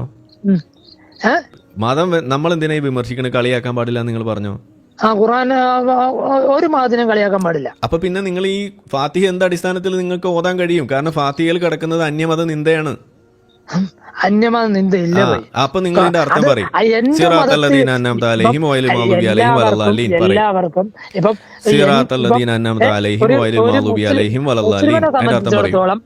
അവന്റെ മതമാണ് നല്ലത്. ഒരു ക്രിസ്ത്യാനിയെ സംബന്ധിച്ചിടത്തോളം അവന്റെ മതമാണ് നല്ലത്. മെഴുകൾ അവിടെ നിർത്തൂ പ്രിയപ്പെട്ട പപ്പു കോയ, പ്ലീസ്. പപ്പു നിങ്ങൾ കേൾക്കൂ. നിങ്ങൾ പപ്പുവിന്റെ ആരെങ്കിലും ഈ വിളിയാണ് കുഴപ്പം. നിങ്ങൾ പപ്പുവിന്റെ ആരെങ്കിലും വേറൊരു കാര്യം, നിങ്ങളുടെ ശബ്ദം കേൾക്കുമ്പോൾ വളരെയധികം നൊസ്റ്റാൾജിയ വരുന്നു. പപ്പുവിനെ ആ ചെറിയ സ്ക്രൂ ഡ്രൈവറിങ്ങടുത്ത് മെയ്ദീനെ അതാണ് ഓർമ്മ വരുന്നത്. നിങ്ങൾക്കത് തോന്നും. എന്തായാലും അവിടെ നിൽക്കട്ടെ. നിങ്ങൾ ഏതായാലും ഉത്തരം പറയാൻ പോകുന്നില്ല. നിങ്ങൾ പോയിട്ട് മദ്രസയിൽ ചേർന്നിട്ട് പഠിക്കോ, അല്ലെങ്കിൽ തൊട്ടപ്പുറത്ത് മാരിയത്തിൽ കിബിത്തിയുണ്ടല്ലോ, മാരിയത്തിൽ കിബിത്തിയെ ചോദിച്ചിട്ട് പഠിക്കാം. ഇനി ചോദിക്കാം. നിങ്ങളുടെ സമയം കഴിഞ്ഞു. ഇനി അതും കൂടി വേണം പറഞ്ഞുതരാം. ജോസഫ് മാസ്റ്റർ കൈവെട്ടി കാര്യം പറയുന്നുണ്ടല്ലോ. ഇവിടെ മുസ്ലിങ്ങള് ഒരു ചോദ്യപേപ്പർ തയ്യാറാക്കി, അത് മുഹമ്മദ് നബിയെ കുറിച്ചൊരു ചോദ്യപേപ്പർ തയ്യാറാക്കി. അതിന്റെ പേരിൽ ഒരു വ്യക്തി അല്ലെങ്കിൽ 3-4 പേരുകൂടി അയാളെ കൈപറ്റി. അത് തെറ്റ് തന്നെയാണ്. അതിന് മതവുമായിട്ട് ബന്ധമില്ല. അത് വ്യക്തിപരമാണ്. അത് വ്യക്തിപരമാണ്. പിന്നെ വ്യക്തിപരമല്ല. 5:33 നിങ്ങൾ കണ്ടിട്ടുണ്ടോ? 5:33 നിങ്ങൾ കണ്ടിട്ടുണ്ടോ? ഈ ജോസഫ് 5:33 നിങ്ങൾ കണ്ടിട്ടുണ്ടോ? 5:33 നിങ്ങൾ കണ്ടിട്ടുണ്ടോ? നിങ്ങൾ ഇങ്ങനെ ചോദിച്ചോണ്ടിരുന്ന 5:33 നിങ്ങൾ ഞാൻ കണ്ടിട്ടുണ്ടോ ഇല്ലേ? പറയുന്നത് ഇതാ 5:33 നിങ്ങൾ കണ്ടിട്ടുണ്ടോ ഇല്ലേ? 5:33 6:33 ഒക്കെ അവിടെ നിൽക്കട്ടെ. അത് നിൽക്കാൻ പറ്റൂലല്ലോ. അത് വ്യക്തിപരമാണെന്ന് പറഞ്ഞ് മെഴുകി അങ്ങ് പോകാൻ നമ്മൾ സമ്മതിക്കില്ല. നിങ്ങൾ പറയുന്നത് അതിൽ പറഞ്ഞിട്ടുണ്ടെന്ന് 5:33 നിങ്ങൾ ഖുർആൻ എടുക്ക്, ഖുർആൻ എടുത്ത് വായിക്കേ. ആരും മുസ്ലിങ്ങളല്ല ഭായി, അത് മുസ്ലിങ്ങളാണ്, അത് ഇസ്ലാമിന്റെ നിയമമാണ്. എടുത്ത് വായിക്കേ. മുസ്ലിം നാമധാരികളായതുകൊണ്ട് മുസ്ലിം ആവുന്നില്ല. അപ്പൊ നിങ്ങൾ മുസ്ലിമാണോ? നിങ്ങൾ മുസ്ലിമാണോ? ഞാൻ മുസ്ലിം. നിങ്ങളുടെ പേര് നൗഫൽ എന്നല്ലേ? എന്താ മുഹമ്മദ് നൗഫലോ? എന്താ മുഴുവൻ പേര്? നൗഫൽ. ഞാൻ മുഹമ്മദ് നൗഫലാ. മുഹമ്മദ് നൗഫൽ. നിങ്ങൾ മുസ്ലിമാണോ? ഞാൻ മുസ്ലിമാണ്. എന്താ തെളിവ്? എന്താ തെളിവ്? ഞാൻ മുസ്ലിമാന്ന് പറഞ്ഞാൽ നമ്മുടെ ഉമ്മയും ഉപ്പയും മുസ്ലിമാണ്. അതന്നെ ഇപ്പൊ നമുക്ക് ഇപ്പൊ എടുക്കാൻ പറ്റുള്ളൂ. അപ്പൊ നിങ്ങൾക്ക് ഇസ്ലാമാണോ അല്ലേ? നിങ്ങൾ ഇസ്ലാമിൽ വിശ്വസിക്കുന്നുണ്ടോ ഇല്ലേ? ഞാൻ ഇസ്ലാമിൽ വിശ്വസിക്കുന്നുണ്ട്. അപ്പൊ നിങ്ങളൊരു സാധനം ഇസ്ലാമിലെ നിയമം നടപ്പിലാക്കിയാൽ അത് ഇസ്ലാമിന്റെ നിയമമാവോ ഇല്ലേ? നിങ്ങൾ ഇസ്ലാമിൽ ഒരു നിയമം നടപ്പിലാക്കിയാൽ ഖലീഫയായി എന്ന് വിചാരിക്കുക. നിങ്ങൾ എന്നിട്ട് ഇസ്ലാമിൽ ഒരു നിയമം നടപ്പിലാക്കുകയാണെന്ന് വിചാരിക്കുക. അത് ഇസ്ലാമിക നിയമം തന്നെയല്ലേ എപ്പോഴും? അല്ലേ? ഈ 5:33 സാധനമല്ലേ ഇവിടെ ആ പറയുന്ന ആളുകൾ ചെയ്തത്? ഞാൻ ഒരു വാക്യം വായിക്കാം. അത് ഹദീസിലാണോ ഖുറാനിലാണോ നിങ്ങൾ പറയാം. അള്ളാഹുവോടും അവന്റെ ദൂതനോടും പോരാടുകയും ഭൂമിയിൽ കുഴപ്പമുണ്ടാക്കാൻ ശ്രമിക്കുകയും ചെയ്യുന്നവർക്കുള്ള പ്രതിഫലം അവർ കേൾക്കൂ. എല്ലാ മതത്തിലും അവിടെ നിൽക്കട്ടെ. നമ്മളിപ്പോ തൽക്കാലം ജോസഫ് മാഷിന്റെ കൈവെട്ടിനെ കുറിച്ചാണ് പറയുന്നത്. അതിനെക്കുറിച്ച് സംസാരിച്ചിട്ട് പോകാം. നിങ്ങൾ അവിടെ നിൽക്കൂ. പോലെ നിങ്ങൾ പറയണ ഇടയ്ക്ക് കയറരുത്. ഇടയ്ക്ക് കയറാൻ പറ്റില്ല. ഓക്കെ, ഇടയ്ക്ക് കയറാൻ പറ്റില്ല. ഇത് വായിക്കുന്നത് മുഴുവൻ നിങ്ങൾ കേൾക്കുക. ഓക്കെ, ഇത് ഖുറാനിലാണോ ഹദീസിലാണോ എന്ന് ആദ്യം പറയാം. നിങ്ങൾക്ക് അറിയെങ്കിൽ നിങ്ങൾ പറയാം, ഇല്ലെങ്കിൽ മാരിയത്തിൽ കിബിത്തിയാരുടെ അടുത്ത് ചോദിച്ചിട്ട് പറയാം. ഭൂമിയിൽ കുഴപ്പമുണ്ടാക്കാൻ ശ്രമിക്കുകയും ചെയ്യുന്നവർക്കുള്ള പ്രതിഫലം അവർ കൊന്നെടുക്കപ്പെടുകയോ ക്രൂശിക്കപ്പെടുകയോ അവരുടെ കൈകളും കാലുകളും എതിർ വശങ്ങളിൽ നിന്നായി മുറിച്ചു കളയപ്പെടുകയോ നാടുകടത്തപ്പെടുകയോ ചെയ്യുക മാത്രമാകുന്നു. ഇതിലെ ഈ കൈകാലുകൾ വിപരീത ദിശയിൽ നിന്ന് വെട്ടിക്കളയുക എന്ന് ഇതിനകത്ത് എഴുതിയ സാധനമാണ് ജോസഫ് മാഷിന്റെ മേത്ത് നടത്തിയത്. ഇത് ഖുറാനിലാണോ ഹദീസിലാണോ? പറയും. ഖുറാനിലാണോ ഹദീസിലാണോ? ഈ ഖുറാനും ഹദീസൊന്നും എനിക്കറിയത്തില്ല. നിങ്ങൾ പറയുന്ന നിങ്ങൾക്ക് അറിയുന്ന ഖുറാനും ഹദീസ് ഒന്ന് പറഞ്ഞു തന്നട്ടെ. ഞങ്ങള് പറയുന്ന ഖുർആൻ ഹദീസിൽ ഒരു മതത്തിനെയും നമ്മൾ വിശ്വസിച്ചില്ലേ നിന്ദിക്കരുതെന്നാണ് പഠിപ്പിച്ചിരിക്കുന്നത്. അത് ഏതാ കിതാബ് ഒന്ന് പറഞ്ഞുതരൂ. അറിയോ? ഏതാ കിതാബ്? അത് ഞാൻ പഠിത്തത് ഖുർആനിലുണ്ട്. അത് ഏത് ഖുറാനിൽ? ഖുറാനിലെ ഏത് ഭാഗത്താ പറഞ്ഞിരിക്കണെന്ന് പറയും. ഖുറാനിലുണ്ട്. ഏത് ഭാഗത്താണ് പഠിച്ചിരിക്കുന്നത് അങ്ങനെയൊന്നും പറയാൻ നമുക്കറിയത്തില്ല. നിങ്ങൾക്ക് അറിയണല്ലോ. അപ്പൊ പിന്നെ അത് അറിഞ്ഞിട്ട് പറയുന്നത് നമ്മളെ വന്നിട്ട് തിരുത്താൻ നിങ്ങൾക്ക് അറിഞ്ഞിട്ട് പറയുന്നത്. അന്ന് എവിടെയാന്ന് പറ. ഒരു അന്യന്റെ മയ്യത്ത് കൊണ്ടുവരുന്ന കണ്ടിട്ട് എണീറ്റ് നിന്ന് ബഹുമാനിച്ച ആളാണ് ഞങ്ങൾ നബി അങ്ങനെ ചെയ്തത് അറിയാതെ ചെയ്തു പോയതാണ്. അത് ജൂതനല്ല എന്ന് അറിഞ്ഞപ്പോ എന്നാ ഇനി മേലാൽ എഴുന്നേറ്റ് പോകരുതെന്ന് പറഞ്ഞു. അത് നിങ്ങൾ കേട്ടിട്ടുണ്ടോ? ഒരു മതത്തിനെയും നിന്ദിക്കാൻ അല്ലാതെ അത് നിങ്ങൾ കേട്ടിട്ടുണ്ടോ? പിന്നെ വേറൊരു കാര്യം, മറ്റു മതങ്ങളെ നിന്ദിക്കാൻ പറഞ്ഞിട്ടുണ്ട്. കാബയുടെ മുകളിലേക്ക് തീട്ടം വലിച്ചെറിയിപ്പിച്ചതിനെ കുറിച്ച് നിങ്ങൾക്ക് ഒരു മുസ്ലിം മറ്റു മതങ്ങളെ നിന്ദിച്ചിട്ടുണ്ട്. കാബ പിടിച്ചെടുക്കുന്ന സമയത്ത് കേൾക്കൂ ഞാൻ പറയണമെന്നല്ല, ഇതൊക്കെ ഹദീസിലുള്ള കാര്യം, ചരിത്രത്തിലുള്ള കാര്യം. കാബ പിടിച്ചെടുക്കുന്ന കേൾക്കൂ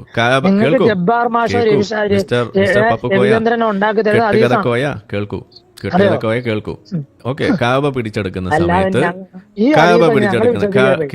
മിസ്റ്റർ കോയ, കാബ പിടിച്ചെടുക്കുന്ന സമയത്ത് അവിടെ നബി കൈകൊണ്ട് തല്ലിപ്പൊട്ടിച്ച വിഗ്രഹങ്ങളുടെ എണ്ണം എത്രയാണ് പറയൂ. ഓപ്ഷൻ വേണമെങ്കിൽ പറയാം. 72, 32, 360, 4. എത്ര എണ്ണം പറയും? നബി സല്ലല്ലാഹു അലൈഹി വസല്ലം വിഗ്രഹങ്ങൾ തല്ലിപ്പൊട്ടിട്ടില്ല, പൊട്ടിച്ചിട്ടില്ല എന്ന് ഞാൻ പറയും. ഹദീസ് ഉണ്ടല്ലോ, നമുക്ക് ഹദീസ് ഇവിടെ ഞാൻ ഡിസ്പ്ലേ ചെയ്യുന്നുണ്ടല്ലോ. വിഗ്രഹങ്ങൾ അറിഞ്ഞുകൊടുത്ത ആരാന്നറിയോ? ഇബ്രാഹിം നബിയാണ്. ഇബ്രാഹിം നബി അത് വേറെ കഥയുണ്ട്. അത് ഓർമ്മിപ്പിച്ചത് നിങ്ങൾക്ക് പ്രത്യേക ഹൂറി പരാമർശമുണ്ട്. പോട്ടെ, മുഹമ്മദ് നബി തള്ളിപ്പൊട്ടിച്ച വിഗ്രഹങ്ങൾ എണ്ണ എത്ര എന്ന് പറ. നമുക്കറിയില്ല. നമ്മള് ഞാൻ അതിന്റെ വാക്യം ഞാൻ ഇവിടെ ഞങ്ങളുടെ നബി എന്ന് പറഞ്ഞാൽ എല്ലാ ഇതിലും ഇതാണ്. ഒരു ആൾക്കും ശത്രുക്കൾക്ക് പോലും ഒരു തിന്മ പറയാൻ പറ്റാത്ത നബിയാണ് അങ്ങനെയുള്ള നബി. നിങ്ങൾ പറയുന്ന ഹദീസല്ലേ ഭായി, നിങ്ങൾ പറയുന്ന ഹദീസല്ലേ? ആ ഹദീസ് ഞങ്ങൾക്ക് വേണ്ട. നിങ്ങൾക്ക് വേണ്ടെന്ന് പറഞ്ഞാൽ ശരിയാവില്ല. അത് കഴിച്ചിട്ട് കല്യാണക്കുറി പറയുന്ന കള്ള ഹദീസാണ്. നിങ്ങൾ പറയുന്നത് നിങ്ങൾക്ക് ജബ്ബാർ മാഷ് എഴുതി തരുന്ന ഹദീസല്ലേ? ജബ്ബാർ മാഷോ രവിചന്ദ്രൻ എഴുതി തരുന്ന ഹദീസാണ്. അത് ഞങ്ങൾക്ക് കേൾക്കണ്ട. ഒരു കള്ള ഹദീസ് നമുക്ക് ഞങ്ങൾക്ക് സത്യ ഹദീസ് ഉണ്ട്. സ്വതന്ത്ര ചിന്തകനായ ബുഖാരി എഴുതിയ ഹദീസാണ് കേട്ടോ. അതെ, ഇവിടെ കാണാം. The prophet entered Mecca and there were 360 idols. അതായത് മുഹമ്മദ് നബി മക്കയിൽ പ്രവേശിച്ചു. മക്ക വിജയത്തിന്റെ സമയത്ത് അവിടെ 360 വിഗ്രഹങ്ങൾ ഉണ്ടായിരുന്നു കഅബയിൽ, around the Kaaba. He started stabbing the idols with a stick. എന്നിട്ട് മുഹമ്മദ് നബി എന്ത് ചെയ്തു? കയ്യിലുണ്ടായിരുന്ന വടിയെടുത്ത് അതിനെ തല്ലാൻ തുടങ്ങി, പൊട്ടിക്കാൻ തുടങ്ങി. He had in his hand and residing truth has come and falsehood has vanished എന്ന് പറഞ്ഞ് തല്ല്. ഇതാണ് അവിടെ ചെയ്തത്. ഇനി അത് കഴിഞ്ഞിട്ട് വേറെ ഹദീസിൽ കാണാം. എന്നിട്ട് ബാക്കിയുള്ള ആളുകളോട് പറഞ്ഞു തല്ലി പൊട്ടിക്കണട എന്ന് പറഞ്ഞു. ഇതാണ് ഇസ്ലാമിലെ കഥ. കെട്ടുകഥക്കോയ്ക്ക് ഇതൊന്നും അറിയില്ല. അപ്പൊ കെട്ടുകഥക്കോയ പാർട്ട് 2 റീലോഡ്, അതിൽ നമ്മൾ ഇതെല്ലാം വീണ്ടും നമ്മൾ ഒറ്റ കാര്യം കൂടെ പറഞ്ഞോളൂ. ഇപ്പം ഈ ജോസഫ്മാരുടെ കൈവിട്ടിയല്ലോ. അപ്പൊ അത് ഇപ്പൊ ഒരു മുസ്ലിമാണ് ഈ ചോദ്യപേപ്പർ തയ്യാറാക്കി നിൽക്കട്ടെ, ഈ ക്രിസ്ത്യാനിയോട് ഇത് തന്നെ ചെയ്യും? ഇല്ല, ചെയ്യും. അതെന്താ ചെയ്യാൻ നിങ്ങൾ പറയുന്നത്?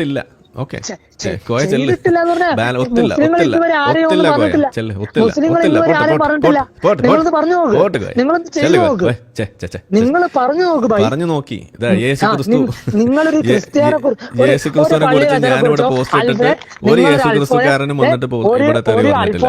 ഒരു അൽഫോൻസാമനെ കുറിച്ച്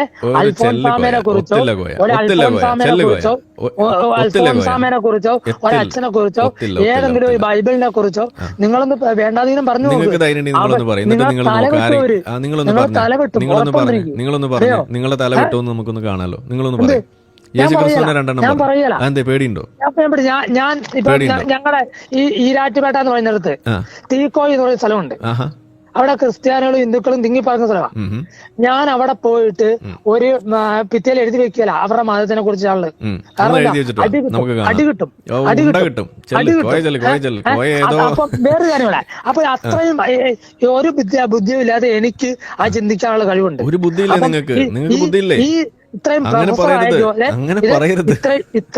ഇത്രയും ബുദ്ധിയുള്ള പ്രൊഫസർക്ക്, ഒരു കോളേജ് അധ്യാപകനാണല്ലോ പുള്ളി, ആ പുള്ളി എന്തുകൊണ്ട് ഇത്ര ഈ ലോകത്ത് കോടാനകോടി വിഷയങ്ങളുള്ള ഉള്ളപ്പം ഈ മുഹമ്മദിനെ തെരഞ്ഞെടുത്തിട്ടില്ലല്ലോ അവിടെ.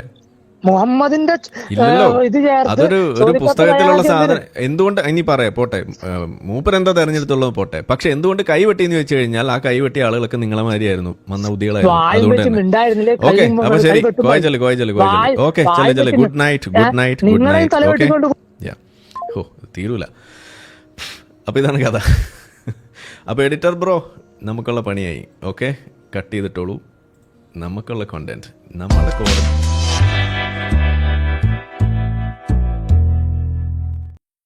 കോടതി ചെലവ് ഞാൻ തിരിച്ചു പിടിച്ചിരിക്കും, ഒരു സംശയവും വേണ്ട.